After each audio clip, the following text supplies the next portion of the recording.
Ya. Assalamualaikum warahmatullahi wabarakatuh. Waalaikumsalam warahmatullahi wabarakatuh. A'udzu billahi minasy syaithanir rajim. Bismillahirrahmanirrahim. ولا تجعلوا مع الله إلها آخر إني لكم منه نذير مبين كذلك ما أتى الذين من قبلهم من رسول إلا قالوا ساحر أو مجنون أتواصوا به بل هم قوم طاغون فتول عنهم فما أنت بملوم وذكر فإن الذكرى تنفع المؤمنين وما خلقت الجن والإنس إلا ليعبدون ما أريد منهم من رزق وما أريد أن يطعمون إن الله هو الرزاق ذو القوة المتين فإن للذين ظلموا ذنوبا مثل ذنوب أصحابهم فلا يستعجلون فويل للذين كفروا من يومهم الذي يوعدون صدق الله العظيم. Assalamualaikum warahmatullahi wabarakatuh. Waalaikumsalam warahmatullahi wabarakatuh. Alhamdulillahirabbil alamin. Dilanjut dengan terjemahannya, Aki? Langsung. Ya.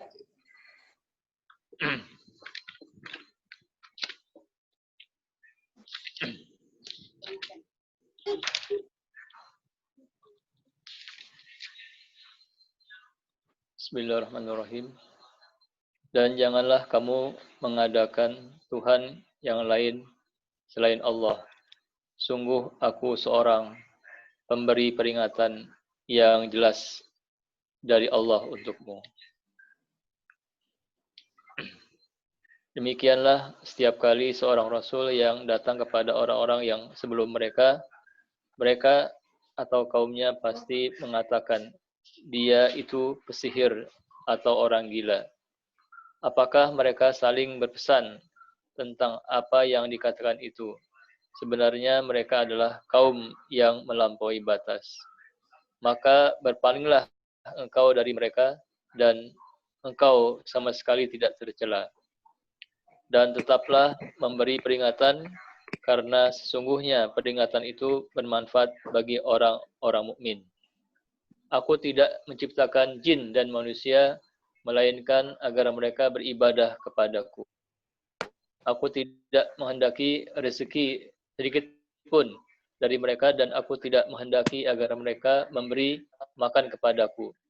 Sungguh Allah dialah pemberi rezeki yang mempunyai kekuatan lagi sangat kokoh. Maka sungguh untuk orang-orang yang zalim ada bagian azab seperti bagian teman-teman mereka dahulu. Maka janganlah mereka meminta kepadaku untuk menyegerakannya. Maka celakalah orang-orang yang kafir pada hari yang telah dijanjikan kepada mereka atau hari kiamat. Sadaqallahul azim. Assalamualaikum warahmatullahi wabarakatuh. Waalaikumsalam warahmatullahi wabarakatuh. Terima kasih Aki Hamdi. Selanjutnya mari kita dengarkan bersama-sama kajian dari Ustadz Susilo. Mari kita buka hati kita sehingga apa yang Ustadz sampaikan bisa kita terima dengan baik dan bisa diaplikasikan. Silakan Ustadz. Bismillah. Assalamualaikum warahmatullahi wabarakatuh. Waalaikumsalam warahmatullahi wabarakatuh. Alhamdulillahi Rabbil Alamin. Hamdan katsiran tayyiban mubarakan fih kama yuhibbu Rabbuna wa yarda. Ashhadu an la ilaha illallah wahdahu la syarika lah wa anna Muhammadan abduhu wa rasuluhu la nabiyya ba'da. Allahumma salli wa sallim wa barik ala Muhammadin wa ala alihi wa ashabihi ajma'in wa man tabi'ahum bi ihsan ila yaumiddin amma ba'd. Ya ayyuhalladzina amanu taqullaha haqqa tuqatih wa la tamutunna illa wa antum muslimun.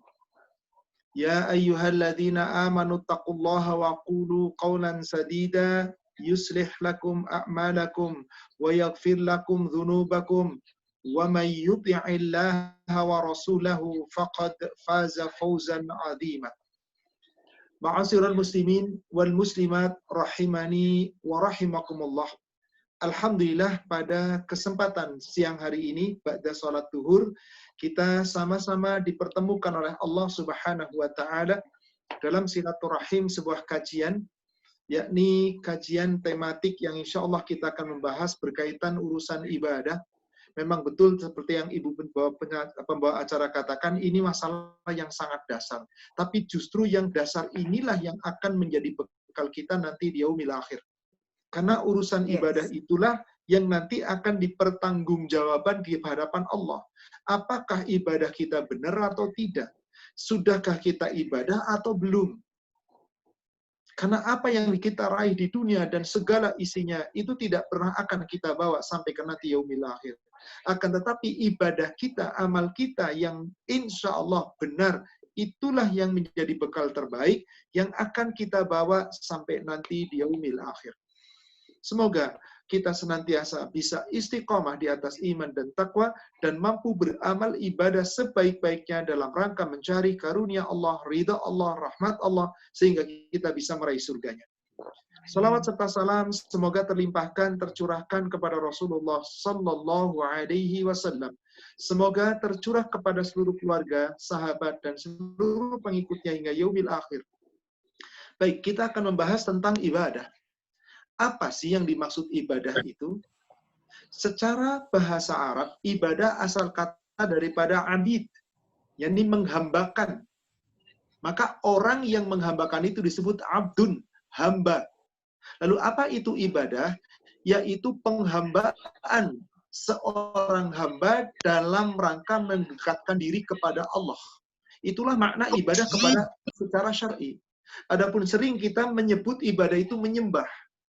Ibadah, kalau diartikan sekedar menyembah, biasanya terpikir hanya yang mafdhah. Sholat, puasa, zakat, haji. Seperti itulah ibadah. Padahal bukan itu. Lalu apa makna ibadah secara menyeluruh? Ibadah secara menyeluruh tadi adalah penghambaan seorang hamba kepada Allah untuk mencari ridhonya. Berarti akan disebut ibadah adalah segala amal perbuatan manusia di dunia ini yang apabila dia beramal mendapatkan pahala dari Allah, mendapatkan ridha Allah, mendapatkan ampunan Allah, mendapatkan rahmat Allah, sehingga dengan amalnya itu mendapat rahmat Allah, dengan rahmat Allah meraih surga. Jadi di sini jelas, ibadah bukan hanya melulu sholat, ibadah bukan hanya puasa, zakat, haji, tidak. Tapi semua perbuatan baik manusia di muka bumi yang diridhoi Allah. Berarti ketika ada orang berbuat baik, tetapi Allah nggak ridho, baik menurut versinya. Berarti ibadah yang baik itu bukan menurut kita hawa nafsu, tapi menurut aturan Allah. Bagaimana kita bisa beribadah menurut aturan Allah? Tentu harus mencari. Dengan apa? Ilmu, dengan dalil-dalil, dengan yang... Alhamdulillah, tadi Qari telah membaca surat Az-Zariyat, surat 51, dari ayat 51 sampai ayat 60. Di ayat 51 tadi telah dibaca, وَلَا تَجْعَلُوا مَعَ اللَّهِ ilahan akhar. Dan janganlah kamu mengadakan atau menjadikan Tuhan selain Allah, Tuhan yang lain. Jangan ada yang kamu sembah selain Allah. Maaf, kata-kata menyembah tadi, kalau kita kemudian mengatakan menyembah itu sholat dan ibadah-ibadah khusus, maka akan sempit makna ini. Tapi ingat tadi, ibadah itu kepada ilah yang berhak untuk kita ibadahi. Artinya, janganlah kamu berbuat apapun di muka bumi, kecuali perbuatanmu adalah diridhoi Allah. Maka lakukan semuanya karena Allah, jangan karena selain Allah. Ada orang ibadah di dunia karena pengen dapat kedudukan. Ada orang ibadah di dunia karena pengen dapat dunia, kekayaan, harta, dan selainnya. Ada orang ibadah di dunia karena pengen dapat pujian. Maka semua itu meskipun dia mengklaim itu ibadah, tidak mungkin akan bernilai di sisi Allah sebagai ibadah. Maka apa tugasnya Rasul ketika menyampaikan penjelasan kepada kita? Inni lakum minhu nadhirum mubin, kata Rasulullah. Sesungguhnya aku ini adalah seorang pemberi peringatan yang nyata. Peringatan dari Allah. Apa isi peringatannya di antara lain? Disebutkan tadi di ayat yang ke-56. Wa ma khalaqtul jinna wal insa illa liya'budun. Tidaklah Allah ciptakan jin dan manusia kecuali untuk ibadah, mengabdi kepada Allah, mengikuti aturan Allah. Itulah makna ibadah. Sehingga ketika seorang hamba berbuat segala sesuatu yang dilakukan di dunia, sholatnya, puasanya, hartanya, kekayaannya, menjadi pemimpin, menjadi siapapun, menjadi pengusaha, menjadi rumah tangga, kepala rumah tangga, ibu rumah tangga, menjadi orang tua, menjadi anak, menjadi diri.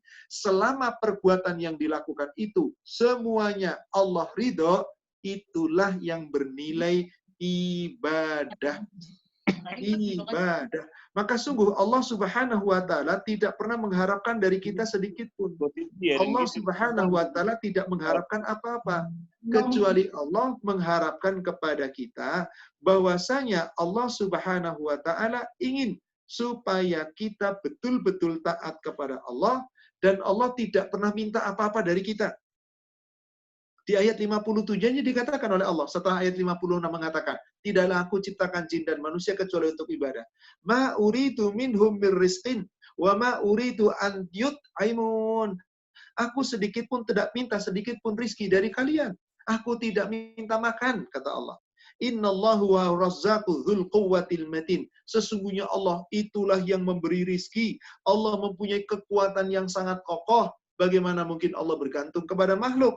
Tapi sesungguhnya orang-orang yang bergantung kepada makhluk itulah orang-orang yang bergantung kepada Khalik, yang bergantung kepada Allah. Baik, langsung saya akan jelaskan sedikit karena ini berkaitan dengan ibadah kita. Ayat yang dibaca tadi, yakni surat Az-Zariyat, surat angin yang menerbangkan, artinya di ayat terakhir, di ayat 60, itu kata-kata begini, fawailul lilladzina kafaru, celakalah kepada orang-orang yang kafir, miyaumihimul ladzi yu'adun, maka sungguh mereka itu pada hari yang diancamkan kepada mereka akan celaka. Pertanyaan timbul, orang kafir itu siapa sih? Kebanyakan kita manusia, bahkan umat Islam, kalau disebut kata-kata kafir, pasti image-nya langsung non-muslim. Pasti non-muslim. Betul, orang non-muslim pasti kafir. Tapi Allah katakan orang kafir di dalam Al-Quran bukan hanya orang non-muslim saja. Orang Islam bisa jadi kafir. Akidahnya Islam. Tidak boleh dikatakan dia kafir non-muslim. Tetapi akidahnya Islam, perbuatannya kafir. Coba kita buka. Silakan kepada saudaraku sekalian yang mengikuti kajian kita pada kesempatan hari ini, buka surat Ibrahim, surat 14. Ayatnya, ayat yang ke-1 dan ayat ke-2. Nanti akan ada jawaban di ayat yang ketiga. Alif Lam Ra. Hanya Allah yang mengetahui tentang makna ini. Kitabun anzalnahu ilaika litukhrijan nasa minadh-dhulumati ilan nur. Kitab Al-Quran ini kami turunkan kepadamu, wahai Muhammad, supaya dengan kitab Al-Quran akan dikeluarkan manusia dari kegelapan menuju terang benderang. Jadi Quran itu membawa manusia kepada kebenaran, dari gelap menuju kepada terang. Itulah tujuan Allah ciptakan, Allah turunkan Al-Quran, wahyu kepada Muhammad sallallahu alaihi wasallam. Nah, kata Allah, bi'idni rabbihim, Al-Quran itu turun atas izin Allah, Rabb mereka, yang isinya semuanya menjelaskan. Untuk apa? Ila siratil azizil hakim. Dengan Al-Quran itu Allah mengajak manusia, umat manusia, menuju jalan Allah yang lurus, yang maha terpuji. Yang maha perkasa lagi maha perji. Yang selalu kita minta dalam sholat. Ihdinas siratal mustaqim. Jalan yang Allah ridhoi. Kemudian di ayat 2 Allah berfirman, Allahul ladzi lahu ma fis samawati wa ma fil ard.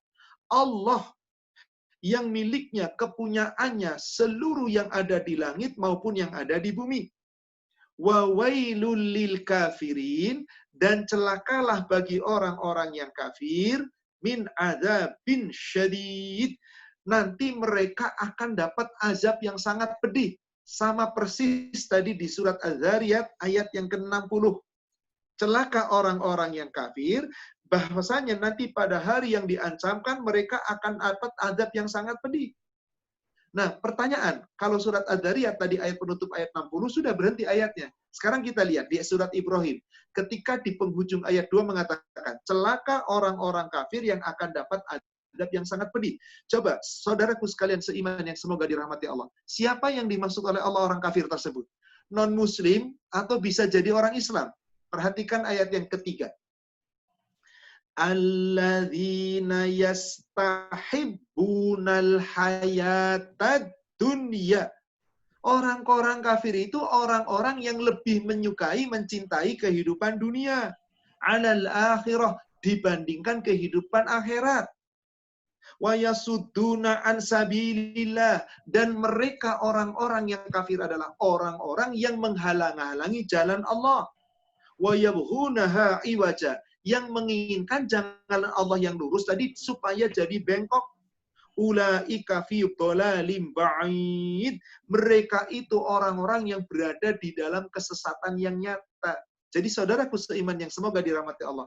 Menurut penjelasan Allah ayat ketiga, siapa orang kafir? Bisa jadi orang Islam yang sesat. Bisa jadi orang Islam yang jalannya tidak lurus. Bisa jadi orang Islam tapi tidak mau ibadah karena lebih cinta dengan dunia. Saking cintanya dengan dunia, dia tinggalkan ibadah. Bisa jadi orang Islam tapi menghalangi orang lain dari jalan lurus. Ada orang mau ibadah malah dihina, diledek, dicela, sedang dirinya nggak mau ibadah. Jadi inilah termasuk kafir. Maka kenapa Allah ciptakan manusia tadi di surat Az-Zariyat surat 5156? Wa ma khalaqtul jinna wal insa illa liya'budun. Tidaklah Allah ciptakan jin dan manusia kecuali untuk ibadah. Saudaraku sekalian, Allah ciptakan kita bukan ngumpulin harta, bukan nyari kekayaan kedudukan, bukan nyari pangkat berderet sehingga bertumpuk-tumpuk pangkatnya, bukan nyari jabatan, demi Allah bukan. Nyari akhirat, nyari surga dengan ibadah. Tapi saya kan pengen kaya, silakan Anda kaya. Tapi kan saya pengen bisnis, silakan Anda bisnis. Tapi saya pengen jadi pembesar, silakan jadi pembesar. Silakan jadi pemimpin, silakan Anda hebat. Tapi semua yang Anda raih di dunia ini jangan sampai Anda melalaikan akhirat Anda. Tujuan semuanya untuk akhirat. Kalau itu yang kita lakukan, berarti kita cocok dengan keinginan Allah. Tidaklah Allah ciptakan jin dan manusia kecuali untuk ibadah. Makanya saudaraku seiman yang semoga dirahmati Allah, ujian yang paling berat yang pertama Allah timpakan kepada kita, Allah bebankan kepada kita adalah menjalankan perintah Allah, menjauhi larangan Allah. Itulah ibadah. Kita lihat surat 76. Surat Al-Insan atau surat Ad-Dahr. Surat Al-Insan atau surat Ad-Dahr, Allah Subhanahu wa taala berfirman dari ayat 1 sampai ayat 3. Hal ata 'alal insan hinum minad dahr lam yakun syai'an madhkura. Bukankah telah datang pada manusia suatu masa, suatu waktu di mana manusia saat itu belum ada, maka belum bisa disebut apa-apa. Walaqad khalaqnal insan min nutfatin amsyad. Sungguh manusia telah diciptakan oleh Allah asalnya dari sperma yang bercampur sel telur.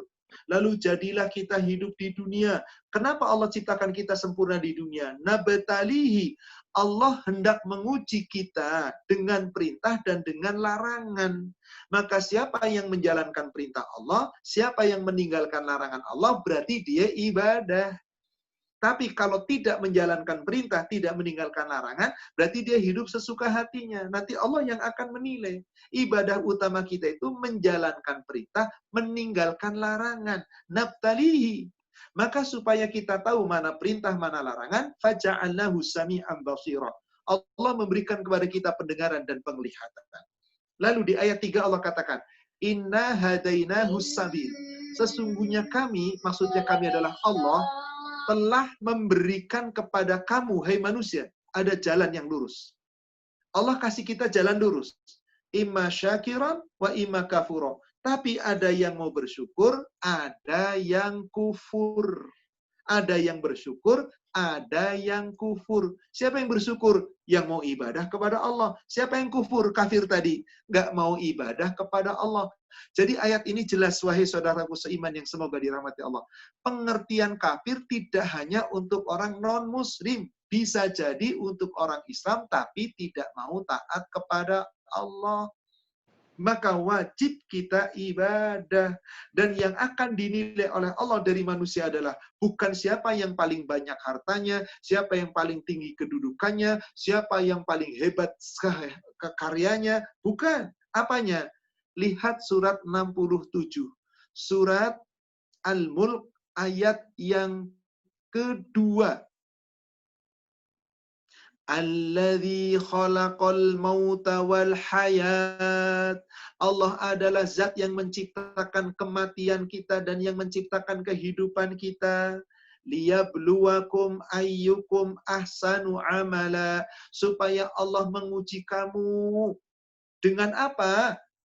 Dengan amal-amalmu. Liyabluwakum ayyukum ahsanu amala.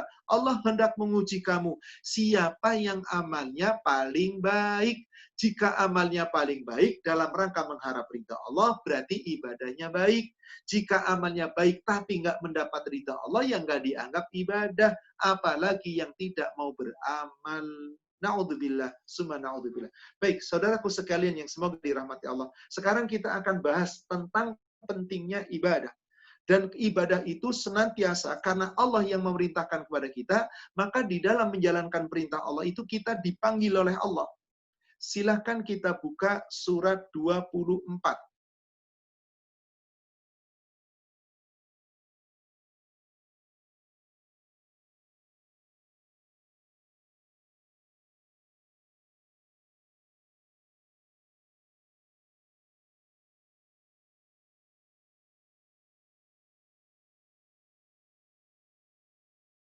Hai orang-orang yang beriman, penuhilah seruan Allah dan penuhilah seruan Rasul-Nya.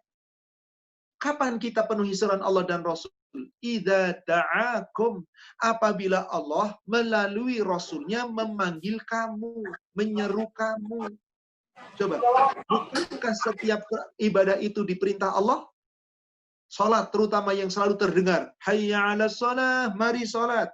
Hayya 'alal falah, mari raih kemenangan. Bukankah itu seruan? Tapi kan suaranya muazin, Pak Ustadz. Yang nyuruh muadzin siapa? Rasul. Idza apabila hadar waktu salat, telah datang waktu salat, fa'adzin, hendaklah salah seorang di antara kamu adzan, ahadukum min ahadi. Hendaklah seorang di antara kamu adzan untuk mereka yang lain. Jadi setiap waktu sholat tiba kita diseru oleh Allah melalui Rasul, melalui muadzin. Yang nyuruh muadzin adalah Rasul. Oh bukan ketua DKM. Ketua DKM itu karena sadar tiap waktu sholat harus pakai adzan. Yang nyuruh adzan Rasul. Yang nyuruh Rasul siapa? Allah. Maka panggilan sholat, panggilan siapa? Panggilan Allah dan melalui Rasul-Nya. Disuruh saum, ayatnya ada, Rasul menjelaskan dalam hadisnya. Disuruh zakat, ayatnya ada, Rasul menjelaskan dalam hadisnya. Disuruh haji, ayatnya ada, disuruh kemudian Rasul menjelaskan dalam hadisnya. Disuruh berbuat baik, ayatnya ada, Rasul menjelaskan juklak perbuatan baik di dalam hadisnya.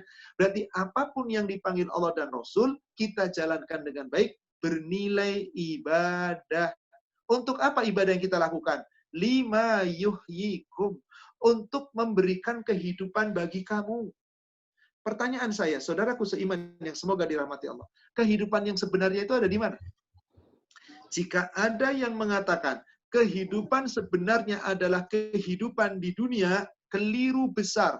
Dunia itu bukan kehidupan. Dunia itu cuma main-main. Dunia itu senda gurau, jika kamu tahu. Maka apa yang dimaksud Allah lima yuhyikum, untuk memberikan kehidupan bagimu, ibadahmu itu untuk membawa kebahagiaanmu dalam kehidupan dunia dan akhirat. Tapi seandainya kamu belum dapat dunia yang baik, bersabarlah karena dunia itu bukan kehidupan. Kehidupan sesungguhnya itu bukan dunia, tapi akhirat. Akhirat. Di ujung ayat dari surat 8 ayat 24 Allah katakan, wa'lamu, dan ketahuilah, annallaha yahulu bainal mar'i wa qalbi. Sesungguhnya Allah membatasi antara manusia dengan hatinya. Biasanya yang suka malas ibadah itu karena hatinya tidak mau takluk kepada Allah. Karena hatinya tidak condong, tidak takut kepada Allah. Karena hatinya menghalang-halangi. Penggerak kita itu hati. Kalau hatinya sudah ikhlas, taat akan dijalankan. Maka tadi dikatakan bahwasanya Allah Subhanahu wa taala memanggil kita untuk kehidupan kita, dan kehidupan yang terbaik, kali lagi saya katakan, bukan dunia, tapi nanti di yaumil akhir. Mana buktinya kehidupan baik itu adalah akhirat? Bahkan dunia itu bukan kehidupan. Silakan kita buka surat 29.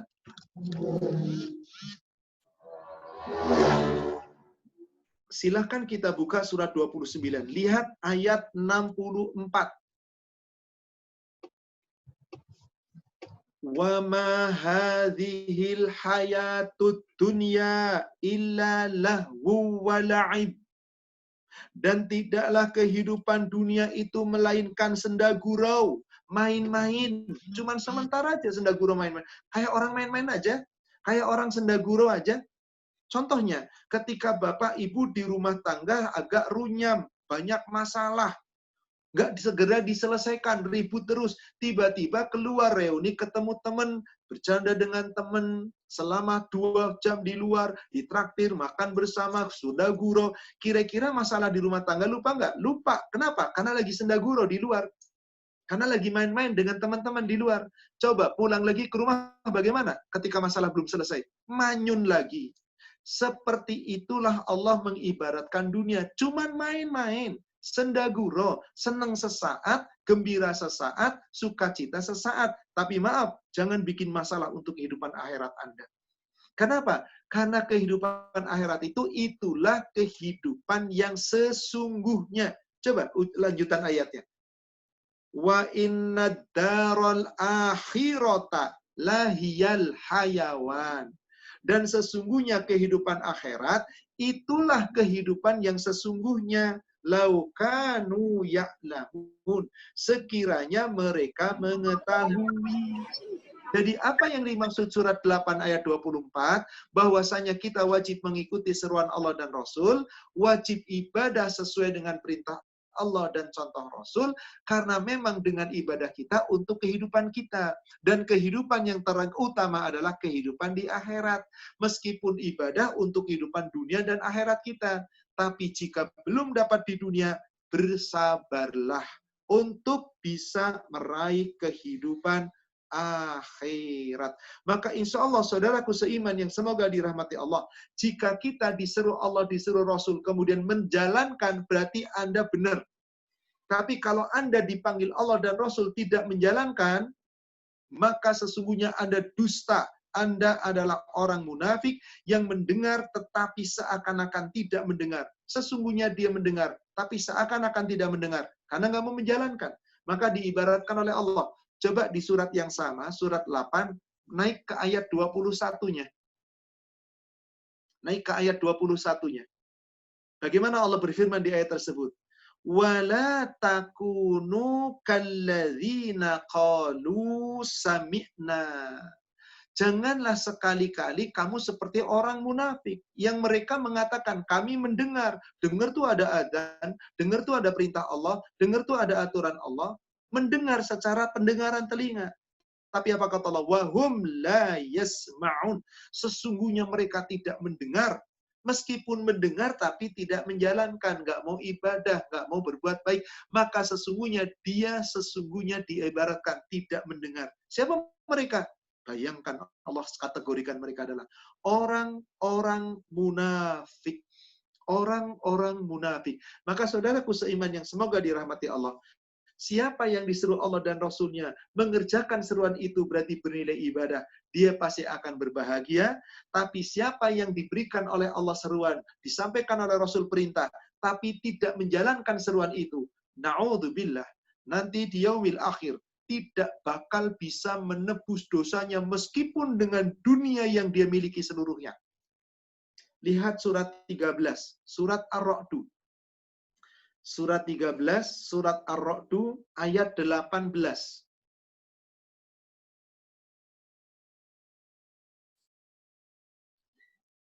Lilladzina stajabu li rabbihimul husna.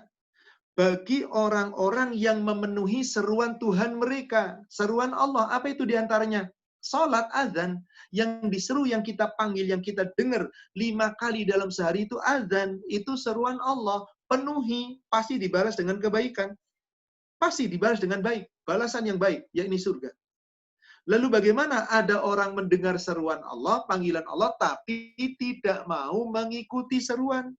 Walladzina lam yastajibu lahu. Dan bagi orang tapi tidak mau memenuhi seruan Allah yang Allah seru kepadanya.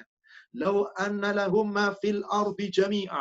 Nanti di yaumil akhir, ketika mereka dihisab dengan banyaknya dosa karena meninggalkan seruan Allah, sekiranya Allah berikan kepada mereka di dunia seluruh harta, ya semua dunia diberikan.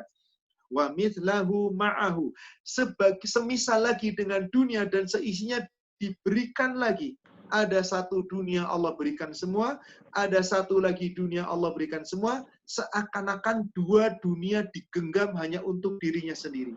Lalu untuk apa dunia yang digenggam itu? Untuk menebus dosanya. Apa kata Allah? Laftadau bih. 2 dunia yang Anda miliki tidak akan mampu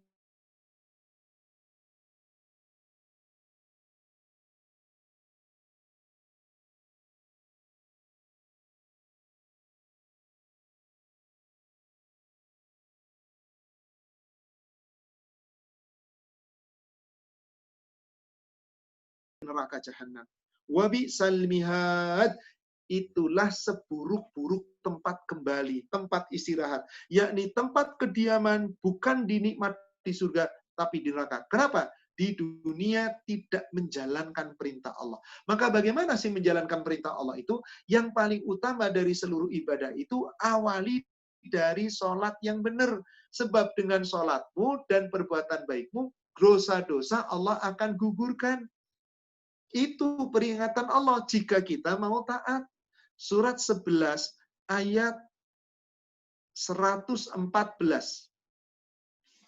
Surat 11, surat Hud ayat 114. Allah Subhanahu wa taala berfirman,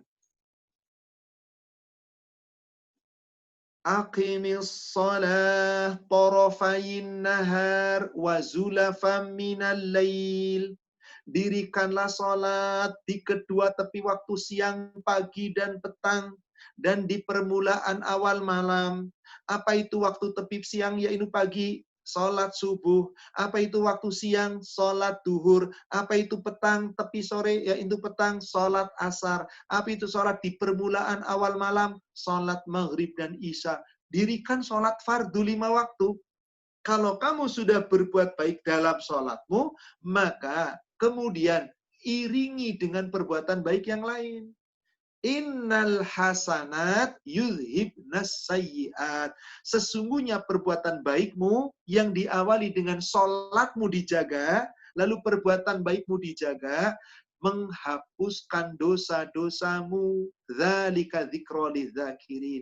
Itulah peringatan dari Allah bagi orang-orang yang mau diberi peringatan. Maka saudaraku sekalian, di sini dikatakan bahwa ibadah yang paling utama dari segala ibadah dan yang mengiringi itu dengan perbuatan baik, sholat, Berarti yang wajib kita jaga dari seluruh ibadah itu sholat kita dulu. Sholat itu kunci. Maka Rasulullah SAW mengatakan, as-salatu imaduddin. Sholatmu itu tiang dari agama. Faqad aqamaha faqad aqamaddin. Barang siapa yang menegakkan sholatnya, dia menegakkan tiang agamanya. Faman hadamaha faqad hadamaddin. Barang siapa yang mengabaikan sholatnya, berarti dia telah menghancurkan agamanya. Berarti pokok urusan kita yang paling utama bagi seorang muslim adalah aqimis shalah. Tegakkan sholat, dirikan sholat. Karena sungguh ini ibadah yang paling agung. Ibadah yang paling agung. Ibnu Qayyim al-Jauziyah ketika menerjemahkan ayat-ayat tentang tegakkan sholat. Kenapa sholat harus tegak? Kemudian ketika menyampaikan, yakni penjelasan tentang sabda Rasulullah, sholat itu tiang agama. Sholat itu diibaratkan seperti angka 1. Tiang itu pasti tegak. Aqam berdiri pasti tegak. Maka sholat harus ditegakkan. Maka di dalam Al-Quran, di dalam Al-Hadis, perintah sholat pasti diawali dengan kata-kata aqimis shalah. Bukan i'malus shalah. Kalau i'malus shalah, mengerjakan sholat. Kalau aqimis shalah, menegakkan sholat. Menjalankan sholat boleh jadi asal-asalan. Waktunya seenaknya, diundur-undur, gak ada tertib, gak ada tumaknina, gak ada kehusuan, bacanya gak ngerti apa-apa, gerakannya asal-asalan. Mengerjakan sholat. Tapi kalau aqimis sholat, mendirikan sholat, dijaga dari awal sampai akhir, niatnya, tata caranya, gerakannya, bacaannya, dijaga. Sampai selesai sholat, perbuatannya baik, dijaga. Maka itulah orang yang mendirikan sholat. Maka siapa yang mendirikan sholat, sholatmu bagaikan angka 1. Seperti ibarat angka 1. 1 itu adalah nilai sholat, bukan pahalanya 1. Nilai ibadah sholat. Sementara seluruh ibadah kebaikan yang lain selain sholat, itu jika dinilai baik, itu diibaratkan seperti angka 0. Puasanya baik, berarti seperti angka 0. Makin banyak puasanya, makin banyak sunahnya, nolnya makin banyak. Coba, satunya tegak, diiringi di depannya ada 0. Berapa kalau nolnya 1? 10. Nolnya 2, 100. Nolnya 3, 1000. Nolnya 6, 1.000.000. Nolnya 11, 12, 10, 20, berentet. Makin banyak nolnya, nilainya makin besar. Kenapa? Sholatnya tegak.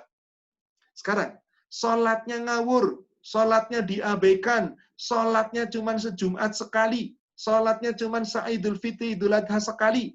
Jadi setahun cuma 2 kali sholat, sepekan cuma 1 kali sholat Jumat. Kadang-kadang hari-hari zuhur sibuk dilewatkan, isya ngantuk dilewatkan, subuh masih nyenyak tidur dilewatkan. Seenaknya dia sholat, maka sholatnya bukan tegak, tapi sholatnya bongkok. Bukan hakim. Dia tidak seperti angka 1, maka tidak bernilai 1. Meskipun semuanya baik, saumnya, sholatnya, hajinya, puasanya, zakatnya, semua baik, tapi satunya nggak ada. 0 ini ada nilainya enggak?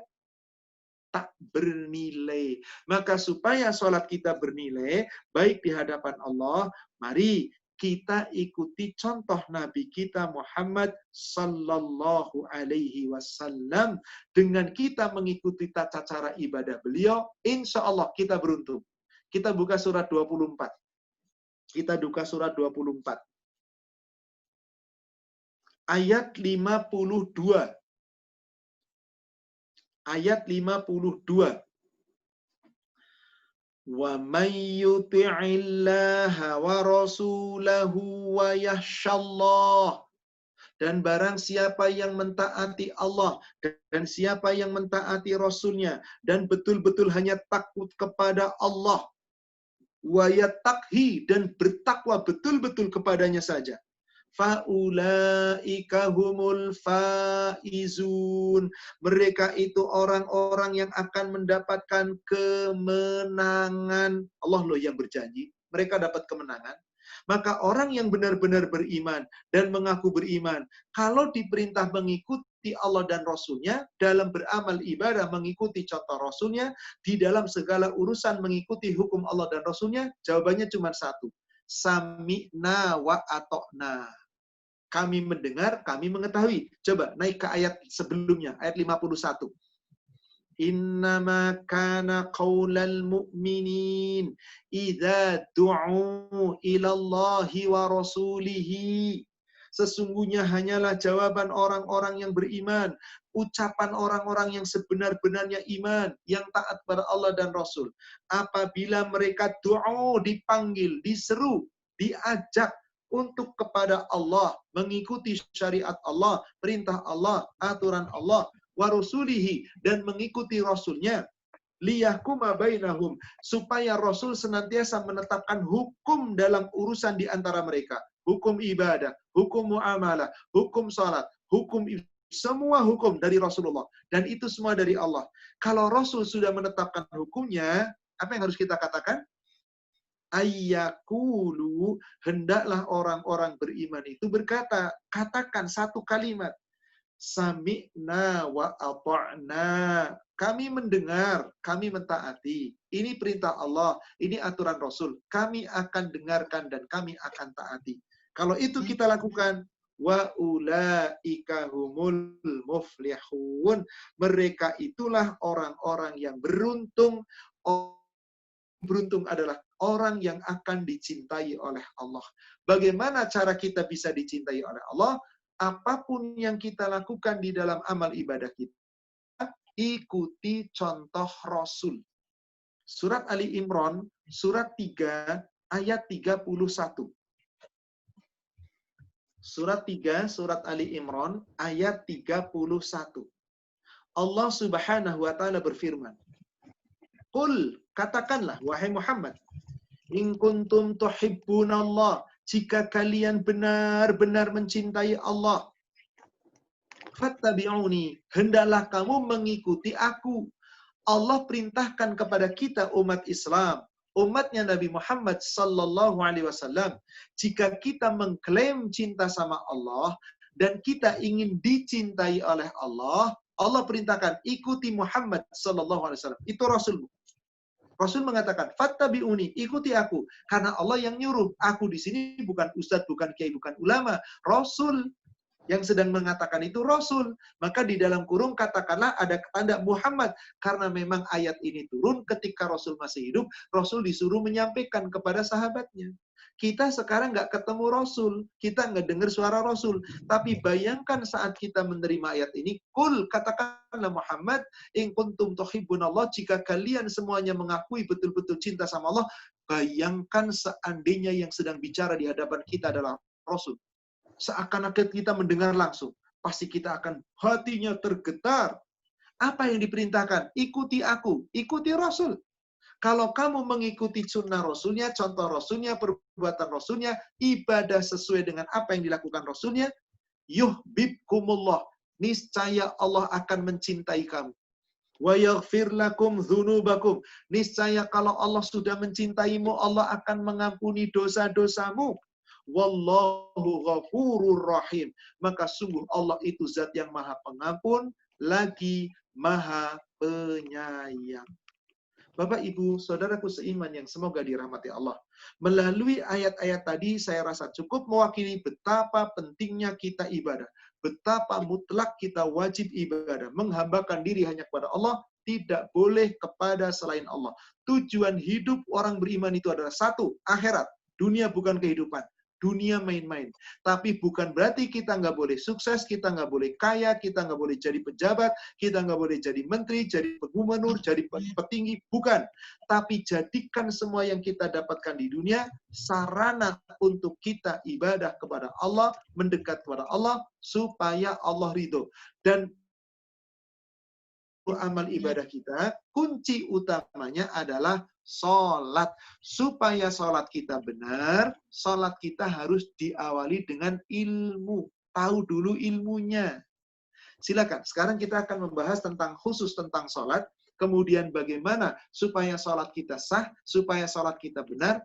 Buka surat 29 ayat 45. Surat 29, surat Al-Ankabut, ayat 45.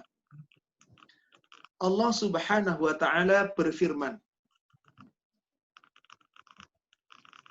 Utlu ma uhiya ilaika minal kitabi wa aqimis shalah.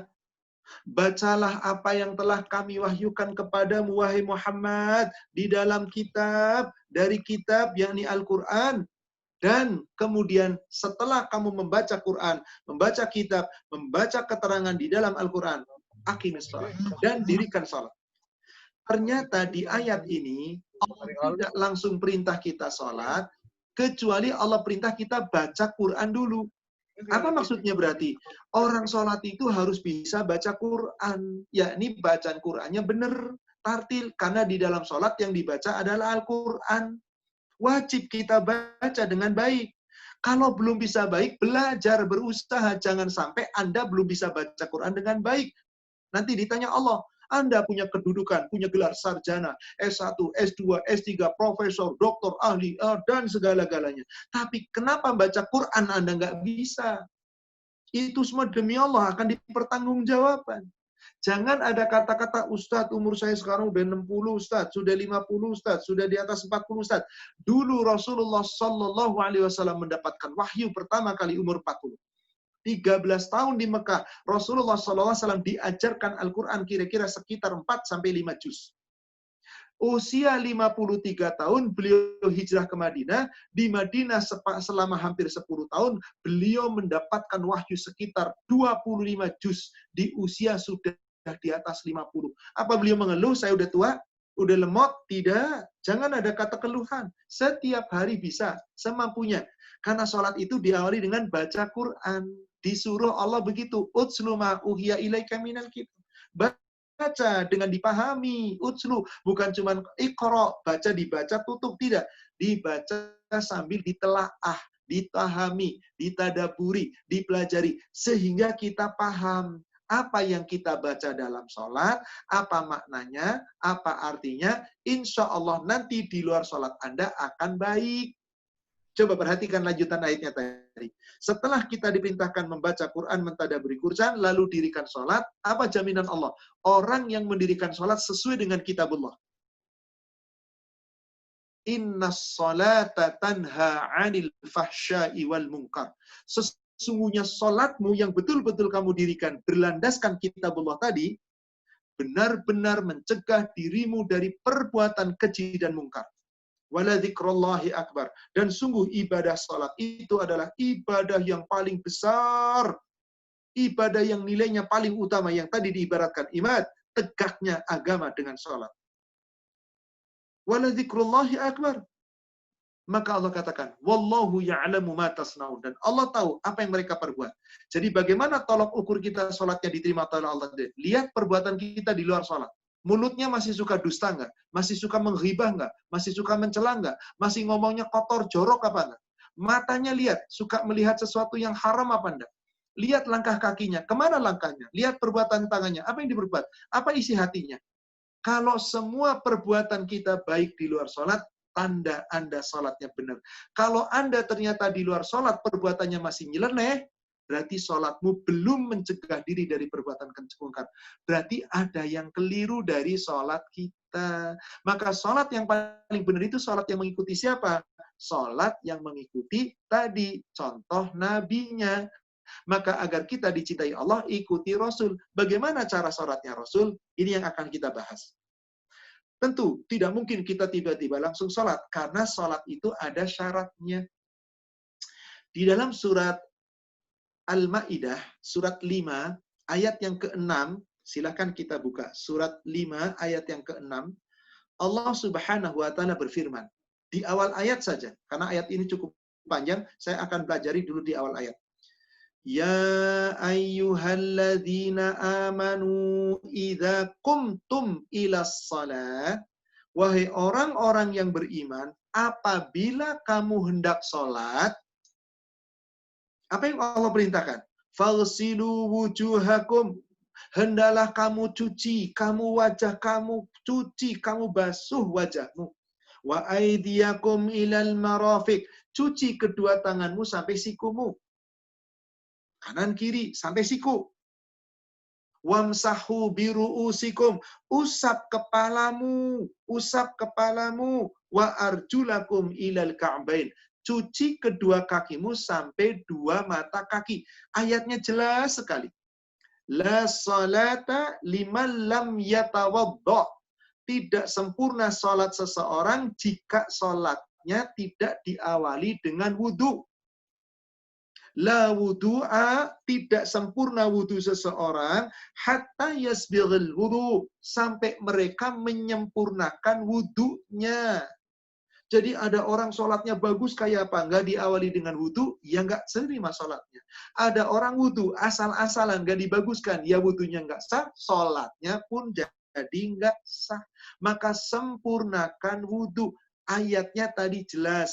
Jika kamu hendak sholat, hendaklah kamu berwudu. Gimana caranya? Pertama, cuci wajah. Kedua, cuci tangan sampai siku. Ketiga, usap kepala. Keempat, cuci kaki sampai mata kaki. Itulah anggota wudu. Siapa yang punya hak yang paling berhak menerjemahkan ayat ini, menafsirkan ayat ini?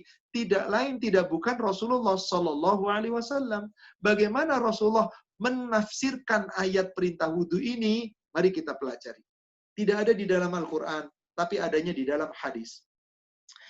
Di dalam hadis yang diriwayatkan oleh Imam Muslim, juga diriwayatkan oleh Imam Bukhari, bahkan riwayat Imam Jamaah, Bukhari, Muslim, Ahmad, Abu Daud, Nasa'i, Tirmizi, Ibnu Majah, dan yang lainnya. Dari sahabat yang bernama Abu Hurairah, Rasulullah SAW bersabda, "Idza qumta ila shalah fa'asbighil wudu." Apabila kamu hendak mendirikan sholat, hendaklah kamu sempurnakan dulu wudunya. Wudu wajib sempurna. Yang nggak sempurna wudunya, maka wudunya kurang, tidak sempurna, berarti tidak sah. Kalau wudunya tidak sah, berarti sholatnya tidak sah. Nah, khusus untuk bahasan ibadah kita kali ini, kita akan membahas kitab Toharoh dulu, bersuci.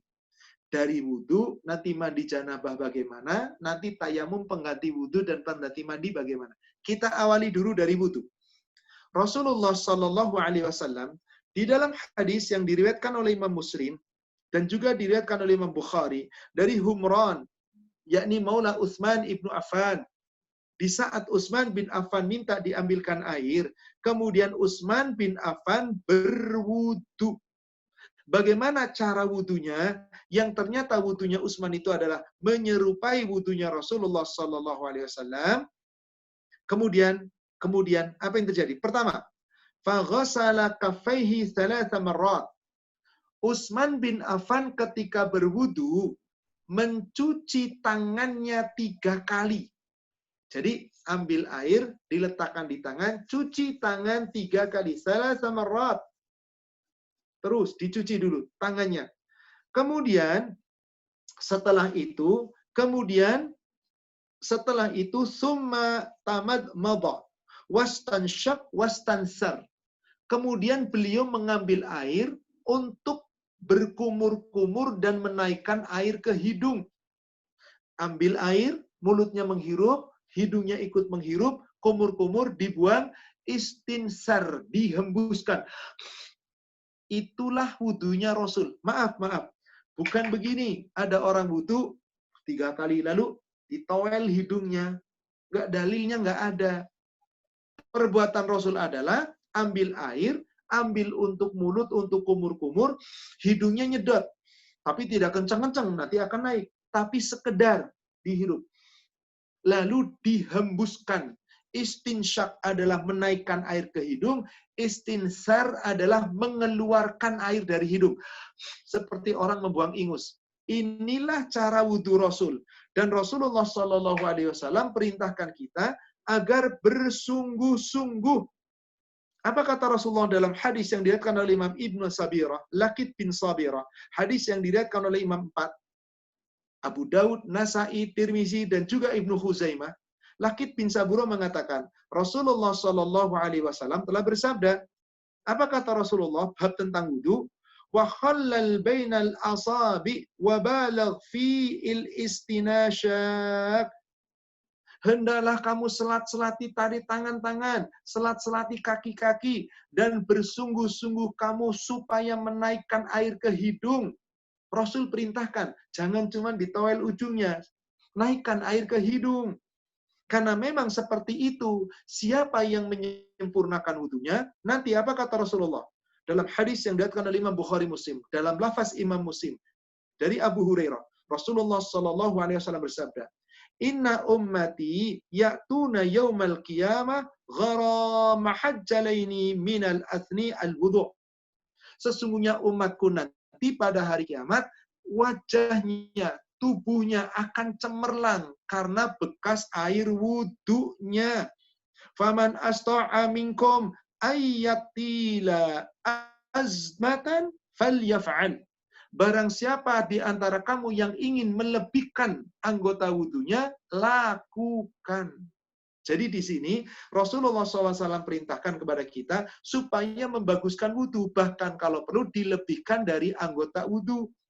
Pertama tadi sudah disebut, ambil air, pertama cuci tangan 3 kali, kemudian ambil air, kumur-kumur, dan menghidung, mulutnya nyedot untuk kumur-kumur, hidungnya istinsyak, menaikkan air ke hidung untuk istinsar, dihembuskan. Bisa sekaligus, bisa mimpi. Ambil dulu hidung sedikit, ambil pula mulut, lalu mulutnya dihembuskan dulu, kumur-kumur semprotkan, baru hidung, dibuang. 3 kali, salasa marrat, dilakukan oleh Rasulullah Sallallahu Alaihi Wasallam 3 kali. Setelah itu apa? Summa ghasala wajhahu salasa marrat. Kemudian beliau mengusap, mencuci wajahnya 3 kali cucian. Summa ghasala yadayil yumna ilal marafiq salasa marrat. Kemudian mencuci tangannya yang kanan sampai siku 3 kali. Setelah itu, summa ghasala, kemudian mencuci pula tangannya yang sebelah kiri, yakni yang bilya al-yusra kana dzalik. Yang kiri juga dilakukan seperti itu, yakni 3 kali seperti mencuci tangan kanan. Jadi kanan dulu 3 kali, baru kiri 3 kali. Jangan kanan kiri, dan ingat sampai siku. Siku itu ini batasannya. Afan. Ini. Rasul perintahkan apa? Lebihkan. Wahai bapak-bapak khususnya yang pada kerja di kantor. Kadang-kadang gengsi kalau tangannya itu bajunya lecek. Kadang-kadang cuma ditekuk seperti ini. Saat berwudu hanya sampai sini. Ininya nggak kena. Seharusnya betul-betul naikkan sampai ke atas. Yang sebelah kiri naikkan sampai ke atas. Afan, seperti ini. Betul-betul sempurna. Karena apa? Harus batasnya siku. Quran mengatakan tadi, surat 5 ayat 6. Cuci tanganmu sampai siku. Rasul melaksanakan kanan siku 3 kali, siku 3 kali. Maka itulah wudunya Rasul dalam mencuci. Setelah itu apa? Wamsahu biru'usikum. Lalu Rasulullah Shallallahu Alaihi Wasallam masaha bira'sihi, mengusap kepalanya. Maaf, yang namanya kepala. Semua anggota bagian atas yang ditumbuhi oleh rambut. Bukan hanya sebagian rambut di tubuh, dan bukan telinga ditoel di bagian ujung. Tapi seluruh rambut dan telinga diusap. Bagaimana cara mengusap rambut dan telinga? Tentang ini ada beberapa hadis yang diriwayatkan oleh sahabat-sahabat dari Rasulullah SAW. Pertama, hadis yang diriwayatkan oleh Imam Bukhari Muslim dari sahabat Abu Hurairah, bahwasanya sami'tu Rasulullah sallallahu alaihi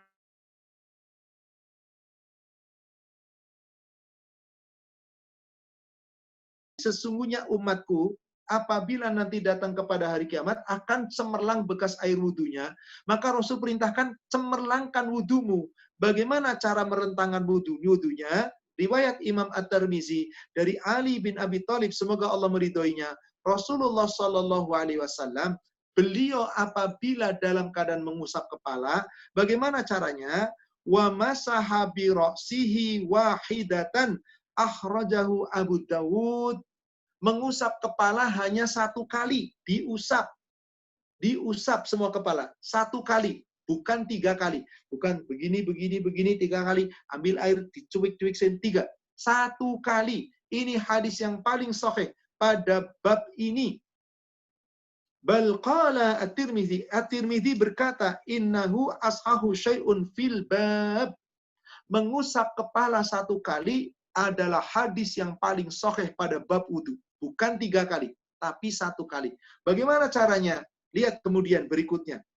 Di dalam hadis yang lain, yang diriwayatkan juga oleh Imam Abdul Bukhari dan Muslim dari Abdullah ibnu Zaid, yakni Abdullah ibnu Zaid ibnu Asim, tentang sifat wudhu Nabi SAW dalam mengusap kepala. Apa yang dilakukan? Wa masaha Rasulullah sallallahu alaihi wasallam bi ra'sihi. Rasulullah mengusap kepalanya satu kali, yakni dijalankan dari anak fa'aqbala biyadihi wa adhbar. Dijalankan kedua tangannya sampai adhbar.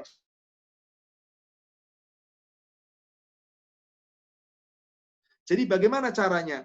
Ambil air, dibuang, gerakan dari depan, batas-batas rambut, terus digerakkan sampai ke tengkuk, yakni akhir daripada rambut. Sekali cukup, boleh. Kalau mau 2 kali juga boleh. Hadis yang 2 kali adalah hadis yang diriwayatkan oleh Imam Bukhari dari sahabat yang sama Abdullah ibnu Zaid bin Asim, bahwasanya Rasulullah SAW mengatakan, hatta dhahaba bihima ila qafahu summa raddahuma ilal makani alladhi bada'a minhu. Rasul gerakan tangannya dari kanan, dari depan, yang di mana rambut-rambut ditumbuhi mulai tumbuh, sampai ke tengkuknya, kemudian dikembalikan lagi ke tempat dia mulai. Jadi boleh ambil air dibuang begini sekali, boleh ambil air dibuang begini ke belakang, tarik lagi ke depan. Kemudian, apalagi setelah itu, hadis yang diriwayatkan oleh Abdullah bin Amr dari hadis dari Abu Daud, Nasai dan Ibnu Khuzaimah dari Abdullah bin Amr, Rasulullah Shallallahu Alaihi Wasallam bagaimana cara mengusapnya? Setelah mengusap sekali atau kemudian mengembalikan lagi ke depan, summa masaha bi ra'sihi wa adkhala isba'aihi as-sabbahataini fi udhunaihi wa masaha bi ibhamihi dhahira udhunaihi. Rasulullah setelah mengusap sekali, kemudian boleh sekali atau dikembalikan lagi ke depan, kemudian beliau memasukkan telunjuknya, 2 telunjuknya ke dalam telinganya, lalu mengusap di bagian telinganya, di bagian dalam. Lalu mengusap sekali dengan ujung ibu jarinya di bagian belakang telinga. Nah, jadi bagaimana? Ambil air, dibuang, usap sekali, langsung telinga dibersihkan, atau ambil air, dibuang, usap sekali, balikan ke depan, telinganya diusap dengan bagian jari telunjuk di bagian dalam, kemudian diusap di bagian luar oleh jari ibu jari. 1 kali, bukan 3 kali. Ini hadis yang paling sahih pada bab wudhu. Jadi bukan begini 3 kali, lalu ambil air sedikit 3 kali. Tidak. Ambil air, dibuang, jangan basah. Kenapa? Karena dibuang, wamsah, diusap. Beda kalau ghasala, dicuci. Kalau dicuci wajah basah, tangan basah. Tapi kepala diusap. Nah, setelah mengusap, kemudian apa? Warijlahu ilal ka'bain. Rasul mencuci kedua tangannya sampai 2 mata kaki. Anggap ini kaki. Ini 2 mata kaki. Kaki itu cukup dicuci dari depan, diselat-selati jari-jarinya, sampai 2 mata kaki. Nggak perlu sampai ke lutut. Cukup. Sedangkan tangan wajib sampai ke siku. Lebihkan sampai ke setengah-tengah pergelangan. Itulah cara wudhu Nabi. Kalau saya boleh praktikan, mohon maaf, kira-kira begini. Pertama, anggaplah ini pancuran. Lalu hendak berwudhu. Bagaimana caranya? Ambil air, kalau pakai gayung silakan. Ada di bak silakan, yang penting pakai gayung. Tuangkan ke tangan kiri. Cuci tangan kanan dan kiri. Bergantian. Sekali, 2 kali, lakukan 3 kali. Setelah itu, ambil air, mulut menyedot. Hidung ikut menyedot sedikit. Untuk apa? Mulut untuk kumur-kumur, kemudian hidung untuk menaikkannya dan membuangnya. Namanya istinsyak, istinsar. Dibuang. 3 kali. Kemudian cuci wajah 3 kali. Ambil air, cucikan, diusap. Jangan begini. Tapi ingat, selat-selati. Semua bagian yang ditumbuhi rambut. Kelopak mata, lipatan hidung, sampai kemudian di bagian kiri dari perbatasan telinga, sampai di bawah dagu. Bahkan Rasulullah yang janggutnya tebal, dibeginikan. Maka lihat orang-orang yang janggutnya tebal kalau wudu dibasahkan. Karena kulitnya itu di bawahnya sini. Bukan di rambutnya, bukan. Tapi kulitnya. Bagaimana? Ambil air, cuci. Silakan. Ambil air lagi, cuci. Yang janggutnya tebal, silakan digosok. Ambil air lagi, cuci. Jadi jangan sembarangan. Pernah suatu ketika Rasulullah melihat seorang sahabat berwudu. Ada bagian anggota yang nggak kena air sebesar kuku, jempol. Kata Rasul, wudumu nggak sempurna. Ulangi lagi. Bagaimana kalau wudu kita asal-asalan? Sejempol kuku aja nggak dianggap sah. Setelah mengusap wajah 3 kali, kemudian cuci tangan kanan sampai kakak, sampai siku. Ingat, Rasul apabila berwudu selalu mengawali dari anggota-anggota wudu bagian kanan. Kecuali anggota wudu kanan kiri yang bersamaan. Tapi kalau terpisah, maka dia bersamaan. Tidak bersamaan, tapi kanan dulu selesai, baru kiri. Wajah ada kanan, ada kiri, pipi. Ada mata, ada, tapi sekaligus. Karena menjadi satu kesatuan. Tangan terpisah, maka tangan itu kanan dulu, baru kiri. Kepala, satu kesatuan, berarti semuanya bareng. Tapi kalau kaki, ada kanan, ada kiri. Kanan dulu, baru kiri. Bagaimana cara mencuci tangan? Pertama, seandainya ini ada keran air. Anggaplah ini keran air. Digerakkan dari ujung sini, digosok-gosok sempurna, terus sampai ke siku, sampai ke tengah pergelangan, bagian bawah diusap, kena, semua sampai ke sini. Gosok lagi. 1 kali, 2 kali, 3 kali. Sempurna setelah kanan. Baru kemudian sama yang kiri. Gosok lagi, sampai ke siku, sampai ke tengah pergelangan, kemudian gosok dari sini, sampai ke depan, 1 kali cukup. Kemudian 1 kali lagi, sampai 3 kali. Bagaimana dengan gayung? Ambil gayung, curahkan dari atas, gerakan dari depan, dari mulai jari, terus sampai ke sini. Kemudian teruskan sampai kembali bagian dalam. Dan seterusnya. Selat-selati kaki. Jangan tangan cuman ini ada pancuran, ditimpakan, cuman digoyang-goyang begini. Tidak. Tapi digosok. Karena di situ betul-betul waghsilu, dicuci, berarti sampai bersih. Setelah kanan, kiri 3 kali, lalu mengusap kepala. Ingat, mengusap kepala cuma 1 kali. Bagaimana cara mengusap kepala? Sudah saya praktikkan tadi. Ambil air, tampung air, dibuang airnya, gosokkan dari depan tumbuh rambut, terus ke belakang, langsung telinganya dengan ujung-ujung telunjuk jari, telunjuk bagian dalam, lalu usap dengan jempol di bagian luar. Boleh. Atau ambil air, dibuang, usap bagian atas dari mulai tumbuh rambut, kembalikan lagi sampai ke depan, langsung telunjuk masuk ke telinga, kemudian jempolnya mengusap bagian belakang telinga. Inilah yang sahih pada bab tentang mengusap kepala. Karena ayatnya wamsahu biru'usikum. Usap kepalamu, bukan usap sebagian kepala. Karena di Indonesia rata-rata diajarkan sejak kecil di sini, kemudian apa lagi? Ditoel-toel 3 kali hidungnya. Bukan seperti itu. Dalil itu sama sekali tidak ada.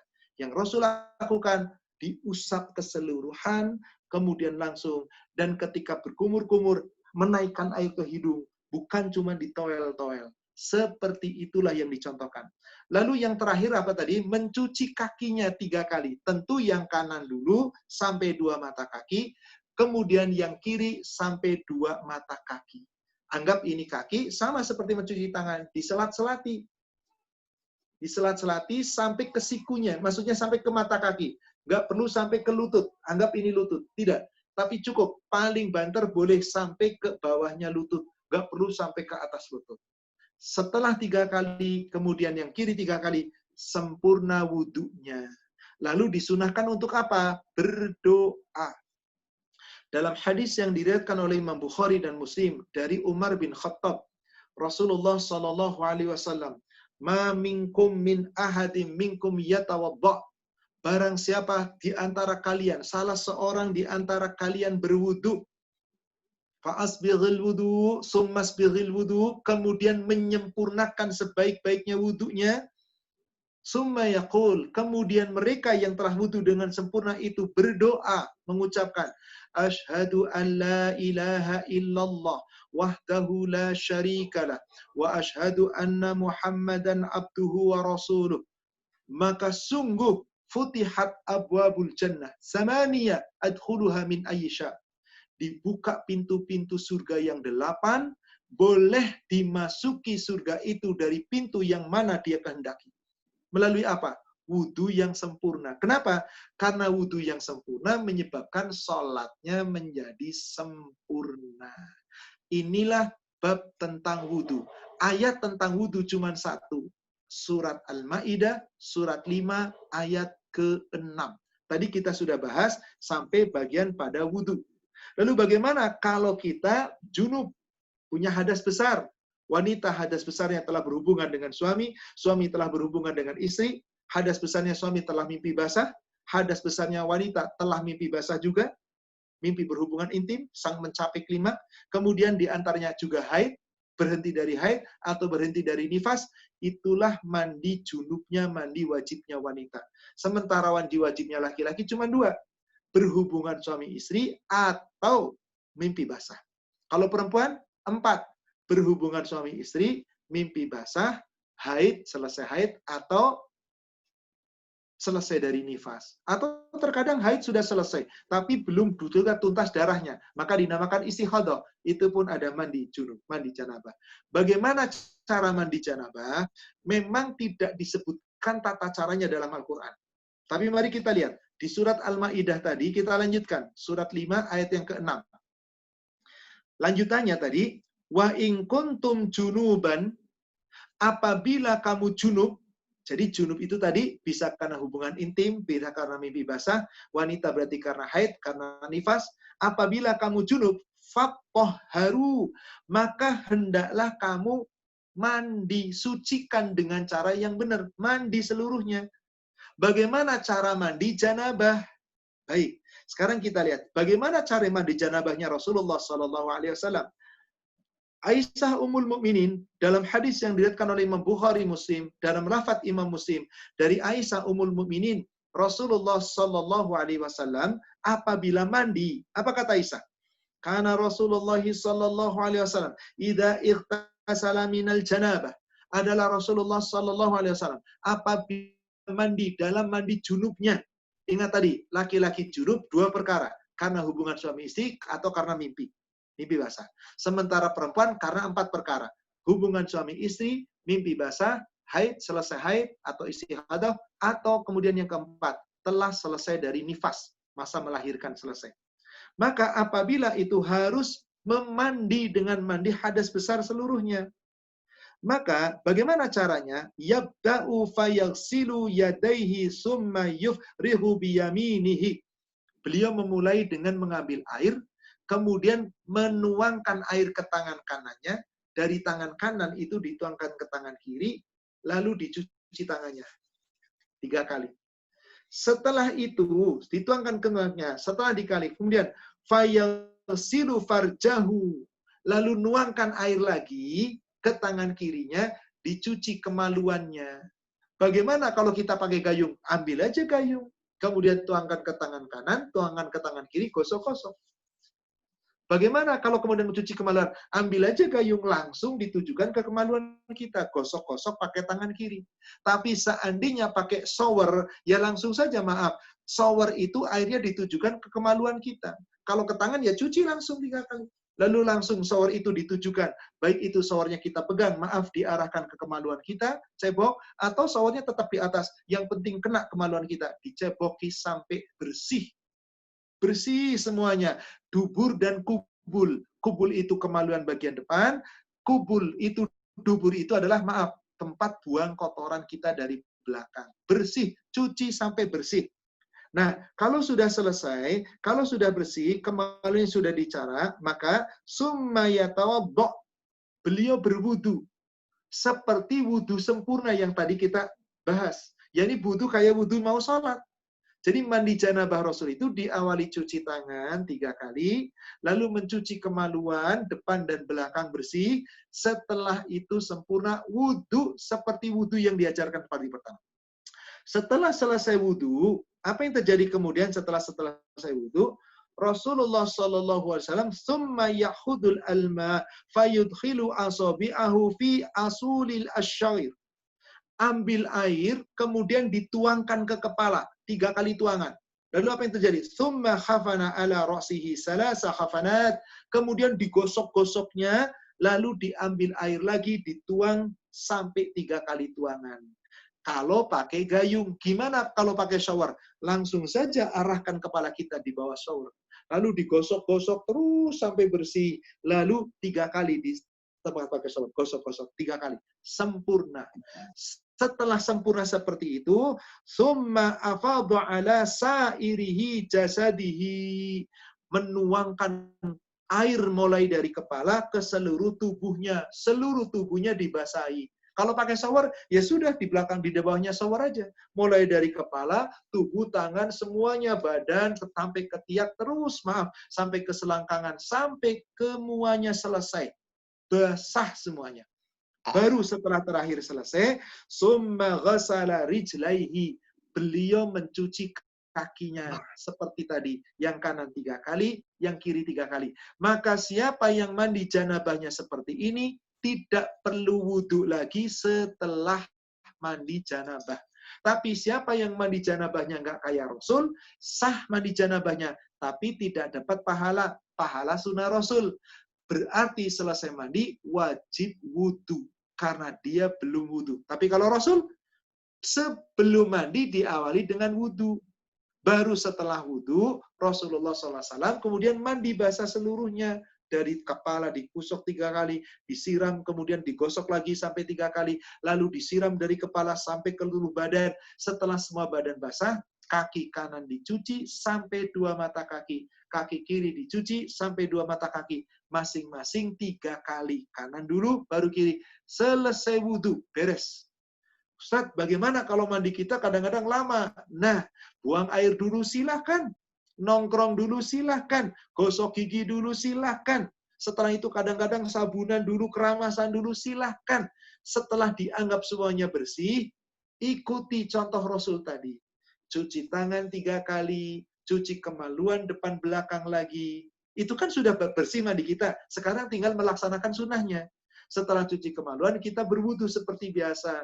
Setelah wudu, selesai, yakni sebelum mencuci kaki, setelah selesai mencuci tangan dan kanan dan kiri, masing-masing 3 kali, kepalanya disiram pakai air, atau pakai shower, gosok-gosok 3 kali. Setelah itu, basahin lagi seluruh tubuh. Setelah itu cuci kaki kanan 3 kali, cuci kaki kiri 3 kali, sempurna. Itulah mandi janabah Rasulullah Sallallahu Alaihi Wasallam. Timbul pertanyaan, Ustadz, kalau nggak dapat air bagaimana? Pengganti air itu wudu, pengganti air itu baik itu wudu nggak ada air, mandi janabah nggak ada air, penggantinya ada tayamum. Saya akhiri dengan tayamum. Coba kita lihat lanjutan ayatnya, surat 5 ayat 6 di bagian tengah sampai akhir.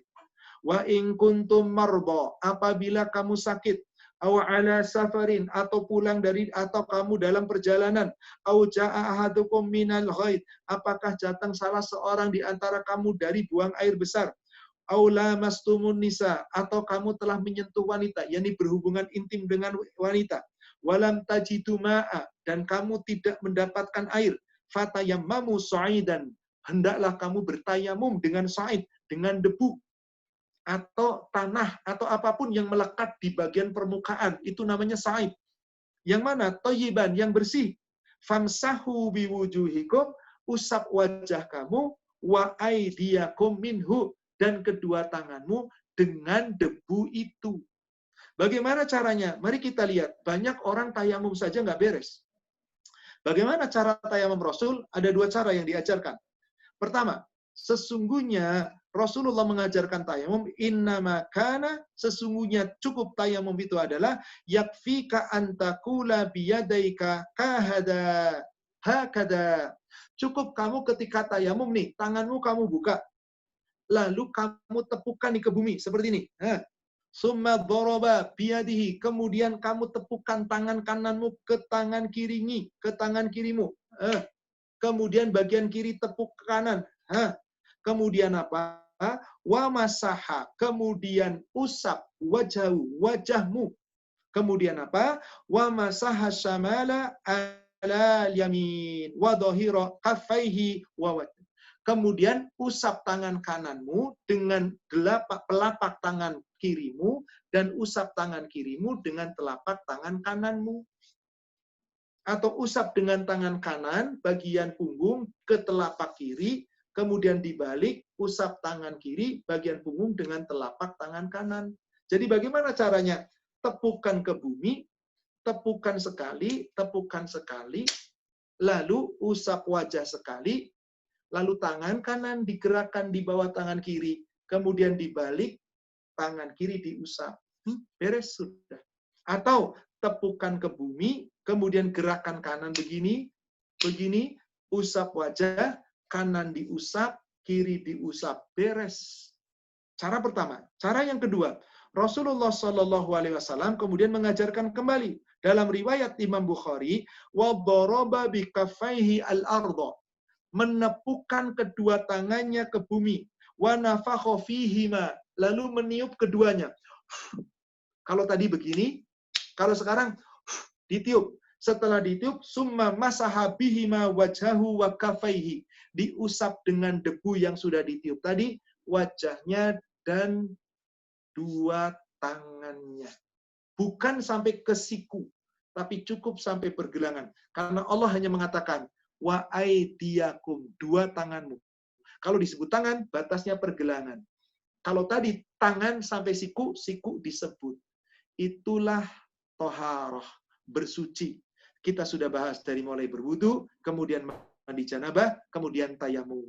Waktu juga yang membatasi kita, sebetulnya saya diberi waktu 1 jam, qadarullah bahasan kita 1 jam 1/4 lebih tadi dari mulai. Kenapa? Cukup panjang tadi, sengaja saya sampaikan, ini agar kita yakin. Jangan sampai ibadah kita sia-sia.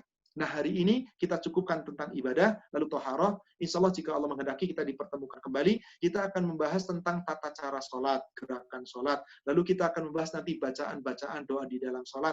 Lalu kita akan bahas pula sholat-sholat yang dilakukan setelah sholat fardu, sholat sunnah, apa saja yang jangan kita tinggalkan.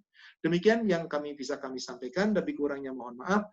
Kami kembalikan kepada admin, barangkali kita mau mengadakan tanya jawab. Silakan.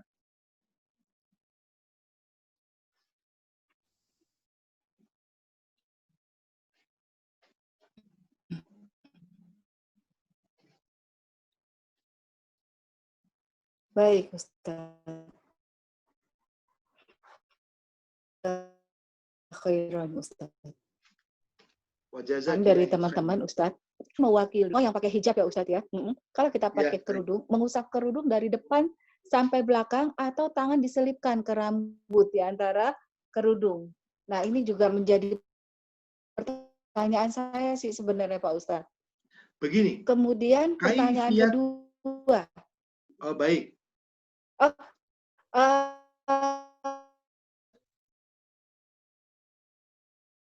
Baik. Agak terputus, saya tidak dengar. Sudah ada 2 pertanyaan atau baru 1 tadi? Mau jawab langsung atau pertanyaan berikutnya, Ustaz? Saya jawab langsung dulu yang pertama.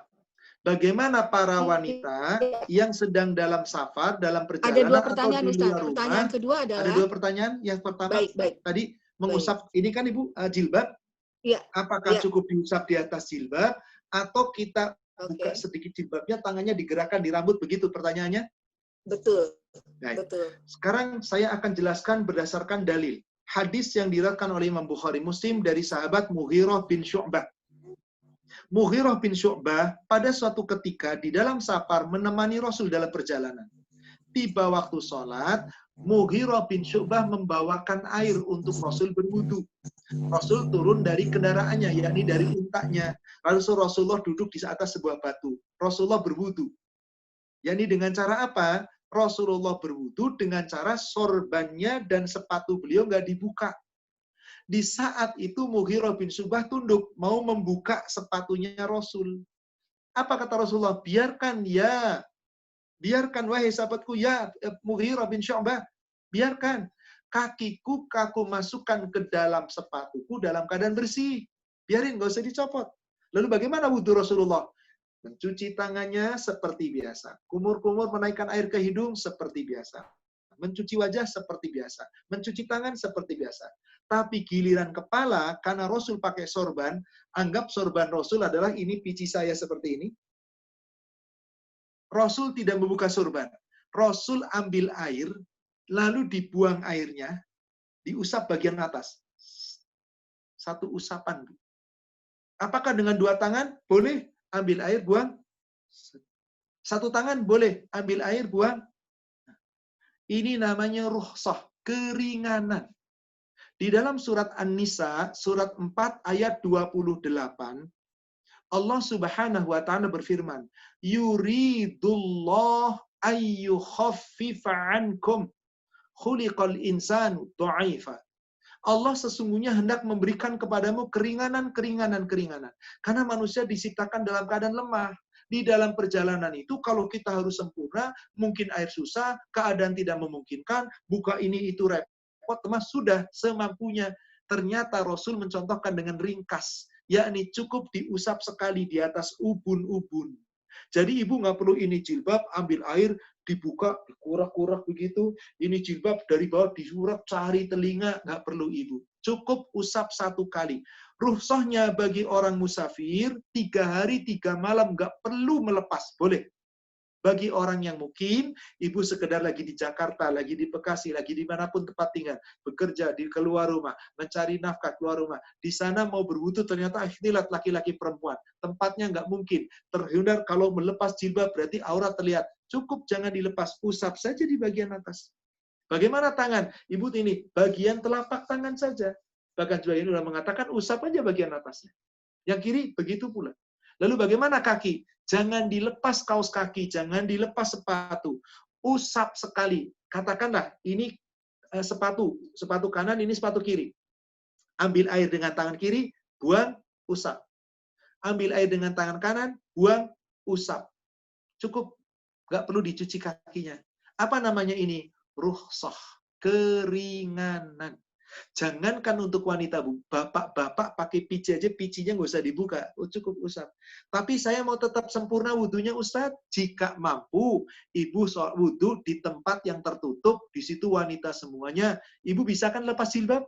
Bisa. Boleh wudunya sempurna? Bagus. Tapi jika tempat wudu ikhtilat, bercampur, ibu terlihat, dan sulit untuk bisa sempurna wudunya, maka cukup dengan apa adanya, tidak memperlihatkan aurat, usap bagian kepala satu kali, di bagian atas ubun-ubun. Usap bagian kaki kanan satu kali usapan, kemudian usap bagian kiri satu kali usapan. Demikian, wallahu a'lam. Silakan pertanyaan kedua. Ustadz, ini ada pertanyaan dari Yuni, menanyakan apakah kalau wudhu belum sempurna, apakah sholatnya batal? Kemudian pertanyaan dari Vina, bagaimana cara berdoa setelah wudhu bila wudhunya itu setelah mandi langsung, jadi belum keluar dari kamar mandi? Baik. Begini, pertanyaan pertama. Ada, Ibu Afan, saya agak hilaf. Apa yang pertama tadi, Ibu? Yang pertama, apakah kalau wudhu tidak sempurna, sholatnya batal? Oh, sholatnya batal. Rasul perintahkan apa? Fa'as bilghil wudu. Sempurnakanlah wudu. Apa artinya berarti? Yang namanya wudu harus sempurna. Tidak boleh tidak sempurna. Pernah pada suatu ketika, saya katakan tadi, Rasulullah SAW melihat orang wudu. Hadisnya sahih, riwayat Imam Abu Daud dan Imam An-Nasai, sahabat yang bernama Anas bin Malik radhiyallahu an menyaksikan Rasul menegur sahabatnya. Ra'a Nabi sallallahu alaihi wasallam rajulan. Rasulullah memperhatikan seorang laki-laki yang sedang berwudu. Wa fi qadmihi mithla ad-dhafr lam yusibhu al-ma'. Di kakinya di saat nyuci kaki, lihat ada yang kering, nggak kena air, hanya sebesar kuku kaki, kuku jempol. Apa kata Rasulullah SAW? Irji' fa'ahsin wudu. Ulangi kembali, bagusin wudu kamu. Jadi apa di sini berarti? Karena wudu nggak sempurna, berarti wudunya nggak sah. Kalau wudunya nggak sah, berarti sholatnya ikut-ikutan tidak sah. Karena sholat adalah wudu.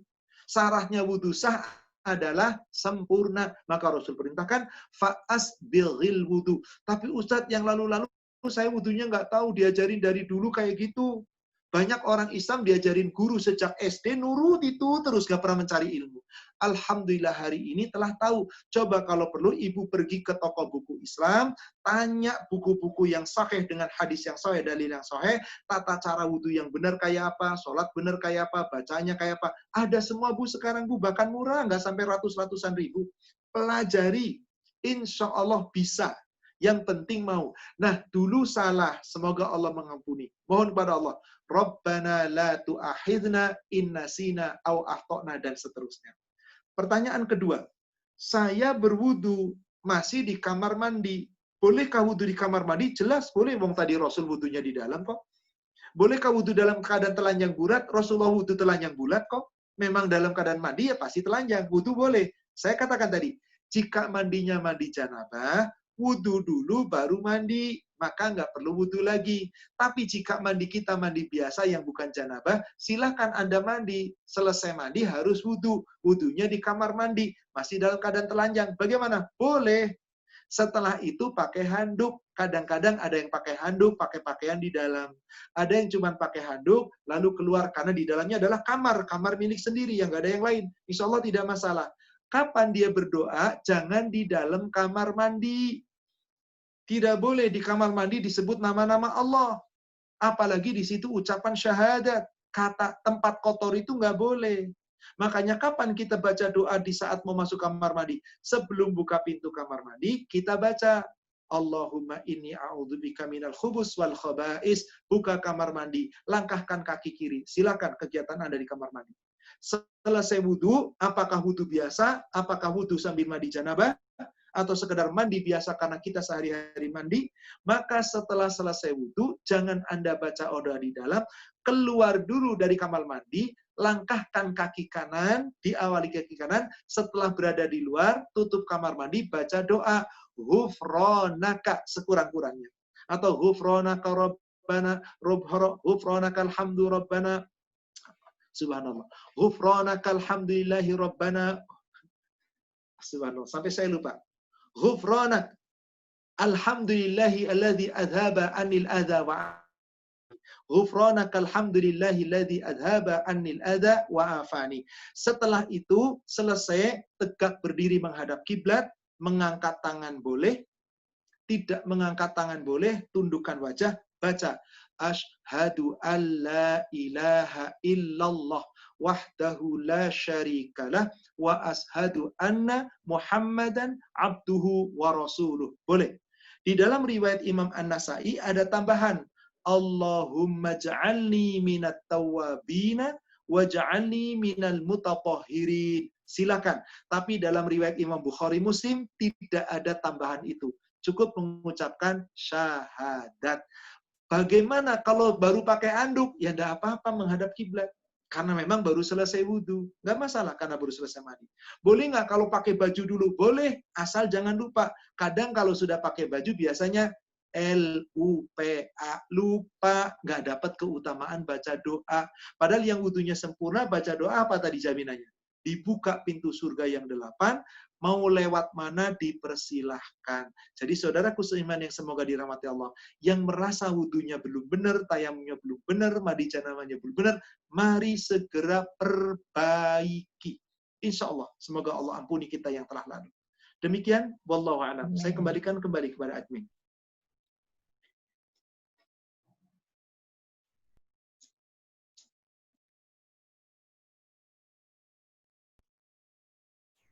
Meta? Oke, mungkin Meta ada gangguan sinyal mungkin ya. Silakan teman-teman yang lain. Udah. Kalau mau nanya mungkin silakan. Ya. Mumpung ada Ustadz ini.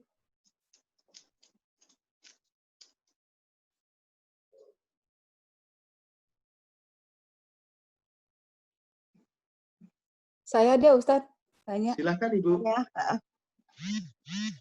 Silakan. Ya, kadang kita tadi soal keringanan itu ya, begitu baiknya Allah meringankan kita semua gitu ya. Kadang tapi di hati gini, aduh nggak sempurna nih, wudhu gua gitu, kalau nggak sampai dibuka tangannya tuh sampai ke apa namanya siku gitu.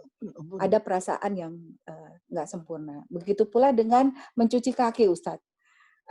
Rasa-rasanya tadi kok ada kena kotoran ya di kaki itu gitu, nembus dari rok atau dari celana gitu. Ada kotoran. Kalau hanya semata kaki itu kayaknya gimana gitu. Nah, perasaan-perasaan itu sebenarnya harus dihilangin ya dari sekarang ya Ustadz ya. Apa gimana? Mohon pencerahannya.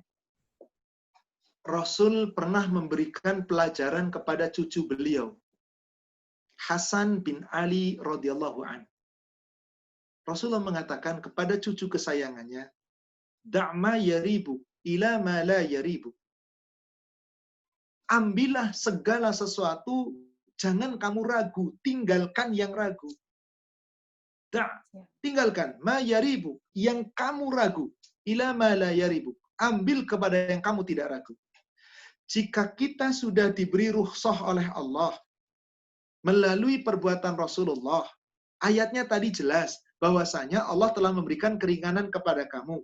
Lalu Rasulullah SAW mencontohkan keringanan itu kepada kita. Jangan ragu, terima keringanannya. Karena dengan mengikuti contoh Rasul berarti telah mentaati Allah. Coba Ibu buka surat 4 ayat 80.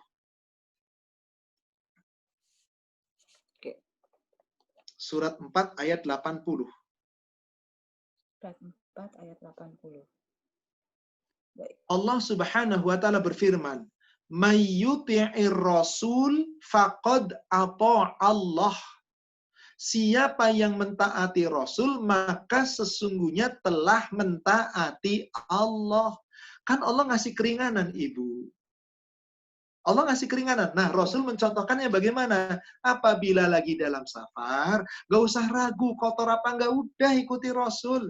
Sampai Ali mengatakan begini, apabila agama itu pakai akal, niscaya ketika kamu dalam perjalanan, pasti alas kakimu yang kotor bagian mana, Bu? Bawah. Kalau begitu saat diusap, mana yang paling baik diusap? Bawah atau atas? Ternyata kata Ali, demi Allah aku melihat, Rasul itu tidak mengusap bagian bawah sepatu, tapi bagian atasnya. Logikanya yang kotor bawah, harusnya yang dibersihkan bawah. Kenapa yang diusap bagian atas? Nah, Ibu punya prasangka tadi. Duh, nggak sempurna nih kayaknya kalau nggak buka jilbab.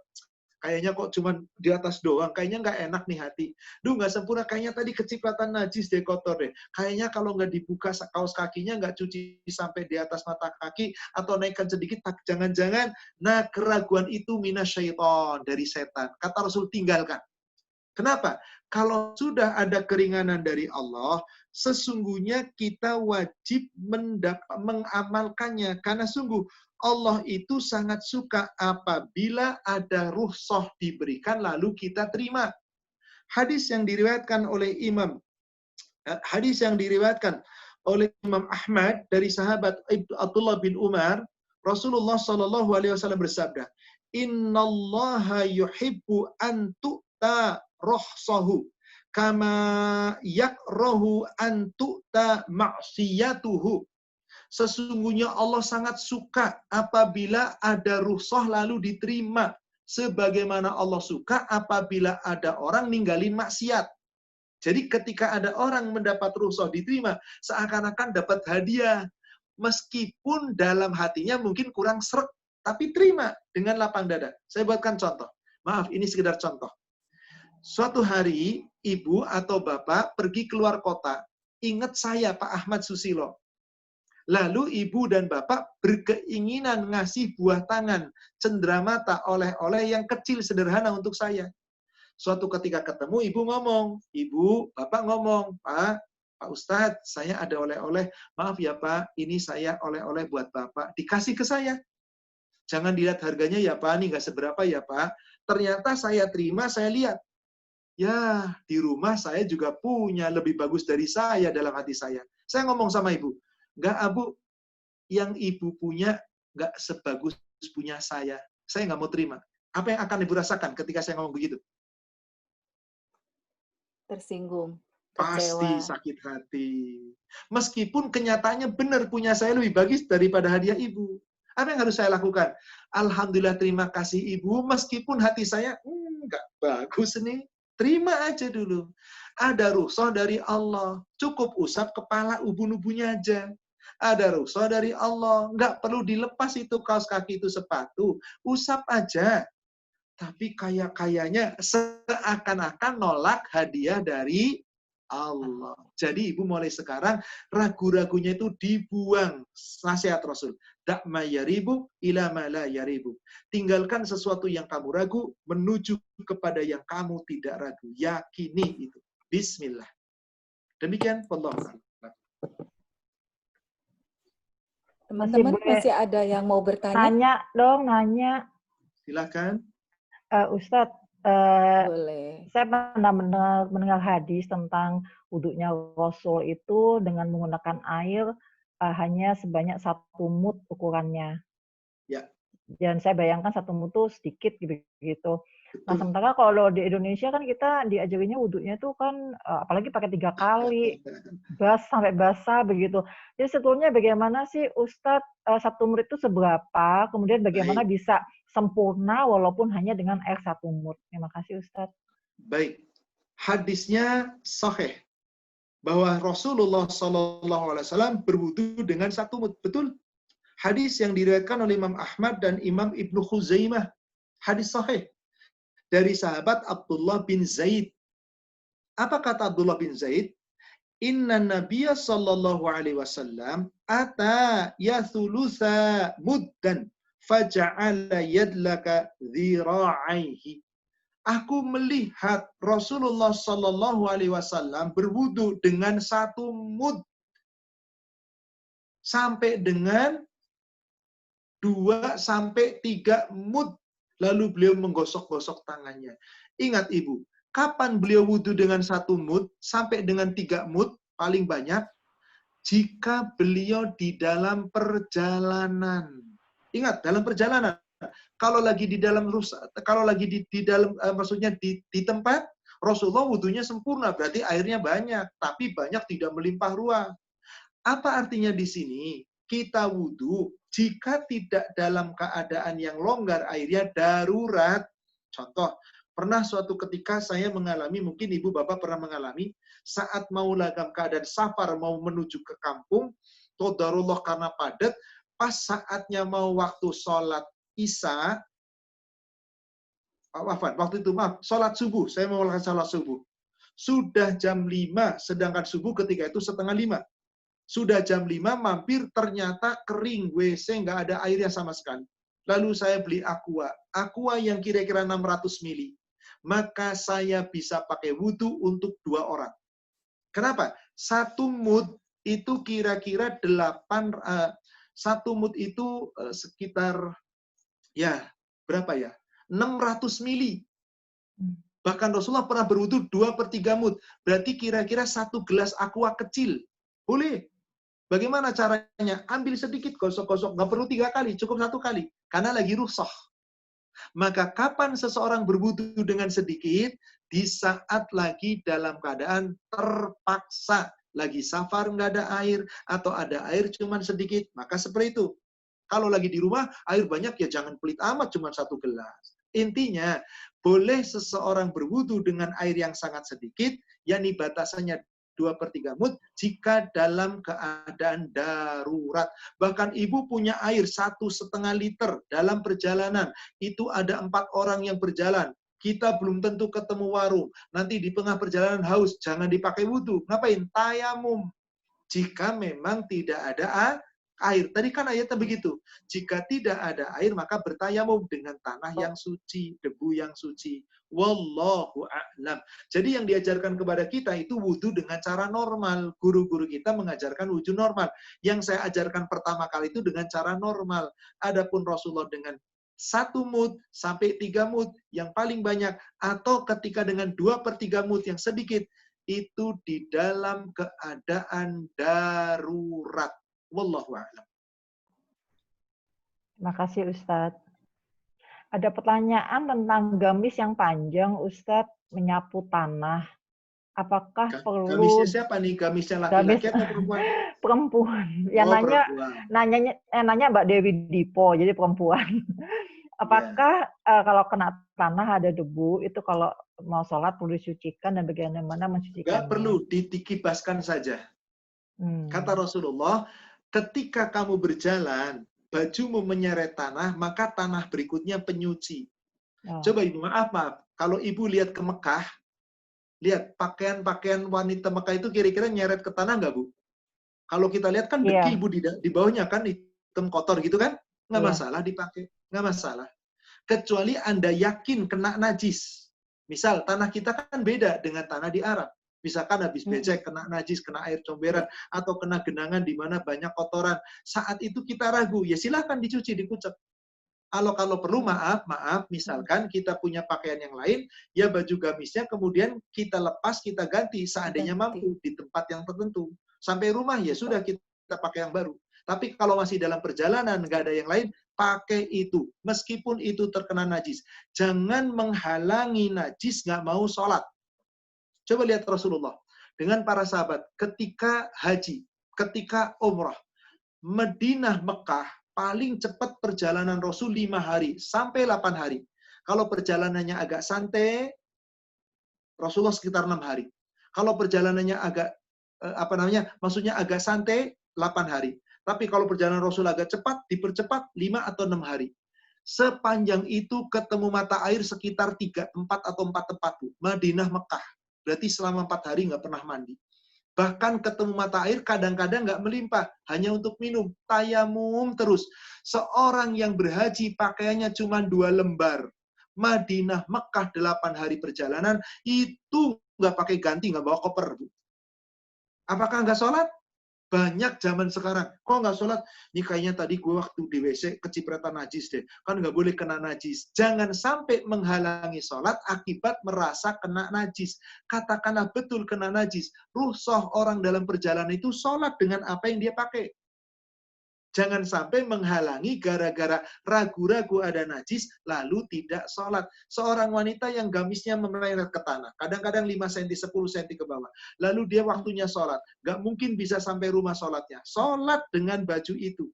Kalau agak ragu, ya dikebut-kebut sedikit, kucek-kucek sedikit pakai tangan, mudah-mudahan kotornya agak berkurang. Tapi jika seperti itu, sah. Bukankah di dalam sabda Rasulullah sholatnya di jalanan?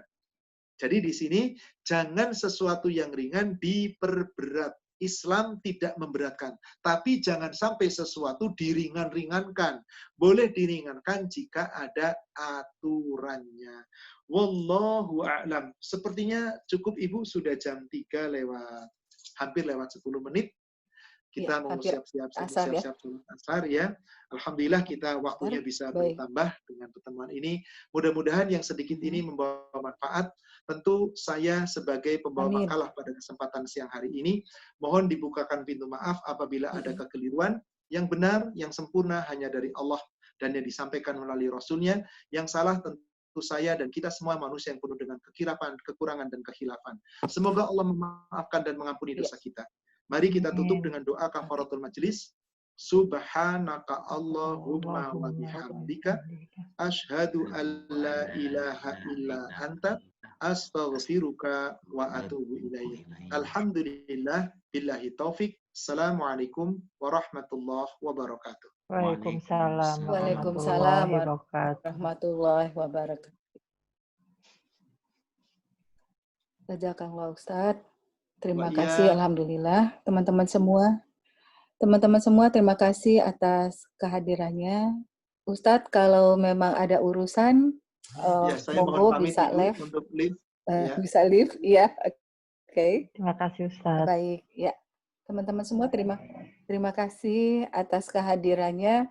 Mungkin dari Nung atau Neni ada mau share sesuatu tentang kegiatan kita? Sehingga teman-teman yang lain yang kebetulan tidak ada di Majelis 87 bisa tahu apa aja sih kegiatan kita selama ini. Langsung selama itu aja buat hemat waktu. Jadi ceritanya kita punya kegiatan bakti sosial ya untuk masyarakat yang membutuhkan, terutama yang terkena dampak COVID. Mungkin ini kegiatan sudah berjalan. dan inginnya berjalan terus, sehingga kita terus mengharapkan infak dari teman-teman dan partisipasinya. Mungkin Maita bisa share yang selama ini sudah berjalan seperti apa, supaya teman-teman mendapatkan gambaran tentang kegiatan tersebut.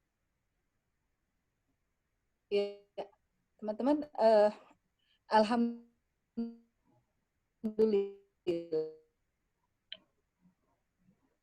di awal COVID itu kita kemarin sebenarnya kasihan sama para Gojek gitu kan, Gojek online, terus mereka nggak punya income, tiba-tiba nggak ada penumpang gitu kan. Jadi mereka tuh benar-benar zero income.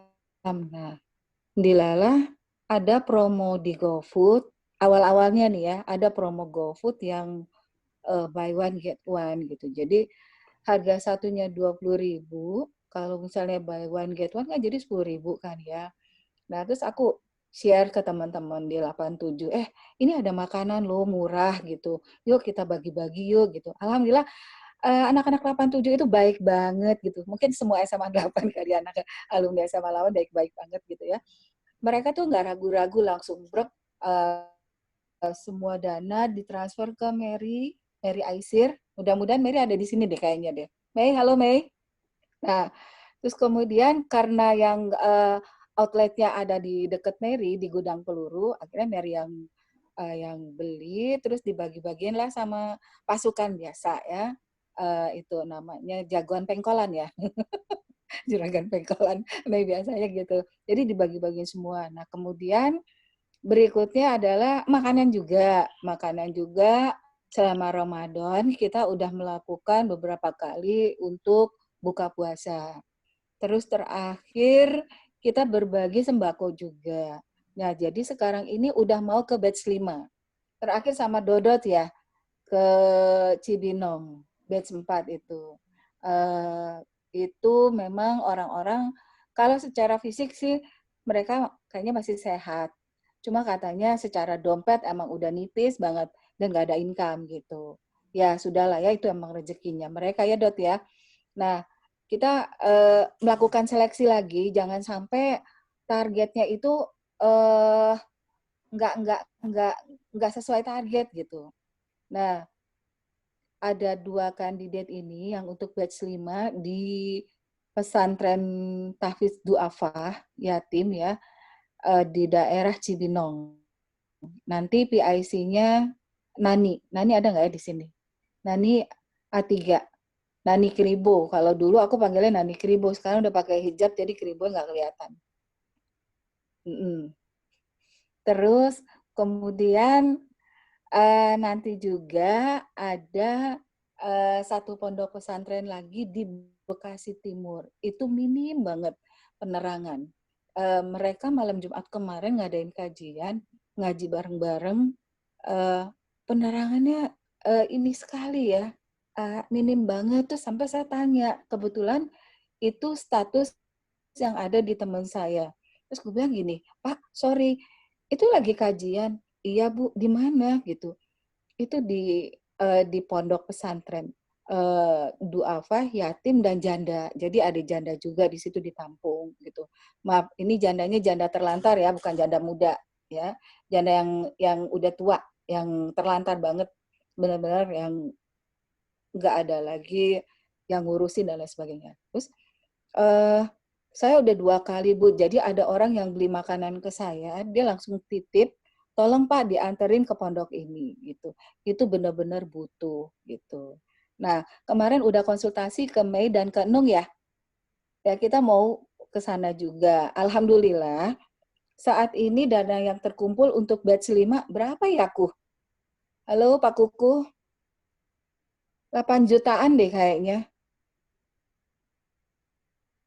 Bu Mei, Pak Kuku. Mei, halo, di berapa gitu yes. nggak salah. Berapa Dot? 8, sekian ya Dot ya? 10 juta lebih kalau udah nggak salah. 10 juta? Sama ada zakat. Oh, alhamdulillah.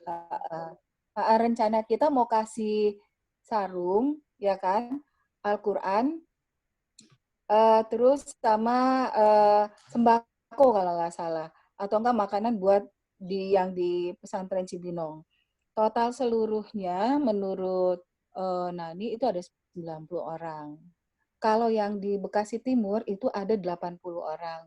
Nah, nanti insya Allah hari Rabu saya Medan. Terserah teman-teman yang mau ikut survei, silakan monggo. Yuk kita survei bareng-bareng 2 pesantren itu. Itu sih kegiatan dari Majelis 87. Gitu.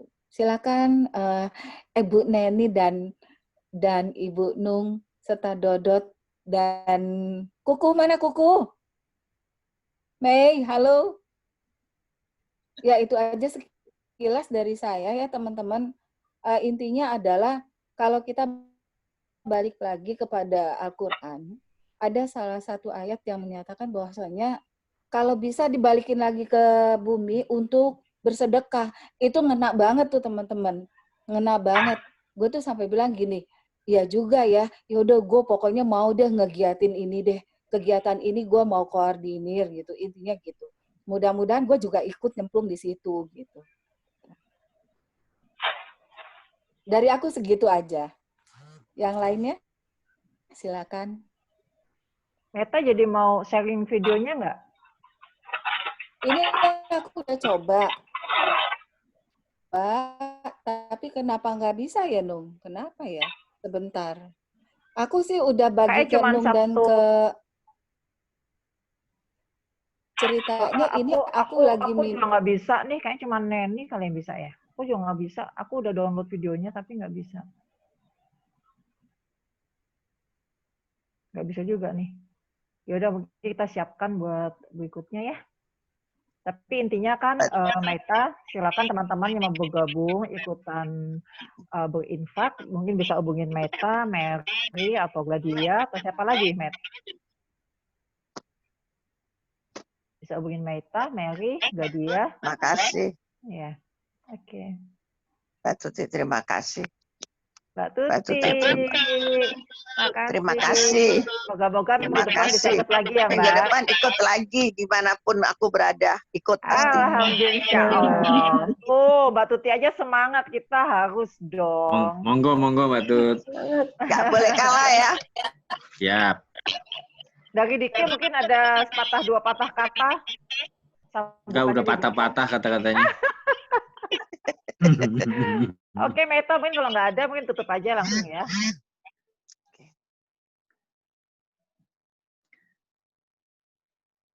Meta. Ini aja, acara ini kan seminggu sekali ya, Nung? Seminggu sekali. Ya, betul, seminggu sekali. Ada 4 seri ya, Nung? Betul. Sebulan ini baru 4, nanti bulan depan lanjut 4 lagi, begitu. Karena seri fikih ini kan panjang ya. Yang 4 kali pertama cuma sampai sholat. Mungkin berikutnya kan puasa. Terus nanti ada haji. Terus fikih yang lain gitu. Alhamdulillah. Ya kita selama Ustadz waktunya memungkinkan, ya. Kita akan minta Ustadz untuk mengisi. Gitu. Mohon maaf ya, Assalamualaikum Mbak, pengen nanya, boleh? Salah satu, silakan Mbak. Waalaikumsalam warahmatullahi Mbak pengen nanya. Ya Mbak Dewi. Alamat yang pesantren Bekasi Timur dan Cibinong, saya boleh tahu nggak di mana ya? Datanya, boleh. Terus berapa anak, nama pesantrennya apa, begitu? Boleh Mbak Dewi, nanti di itu boleh, ya. Boleh Mbak. Nanti di WA ke aku ya. Boleh Mbak Dewi. Baik. Terus kalau misalnya kapan surveinya, mungkin kalau insya Allah aku ada waktu, aku pengen gabung gitu. Alhamdulillah. Kalau bisa ya. Insya Allah. Terima kasih Mbak Dewi. Iya. Insya Allah hari Rabu ini Mbak. Insya Allah. Rabu. Aduh, pas kalau Rabu aku lagi nggak bisa, harus ke rumah sakit. Nggak apa-apa deh, yang penting datanya dulu masuk ke aku. Oke. Nggak apa-apa ya, nggak ikut survei, tapi nanti mungkin ada gambar-gambar. Ya. Terus kebutuhannya apa, itu saya boleh tahu teleponnya dengan apa, misalnya butuh berapa gitu. Insya Allah. Siap. Aku rasa sih sementara itu aja. Ya, udah asar tuh, ya. Udah azan. Ya, monggo. Pamit.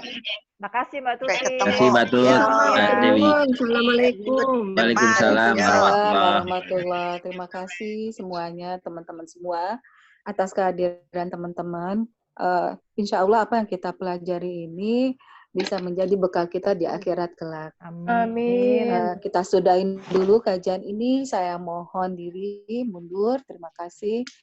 Assalamualaikum warahmatullahi wabarakatuh. Waalaikumsalam warahmatullahi wabarakatuh. Terima kasih semuanya. Ya, makasih banyak. Eni, makasih Eni, Meta.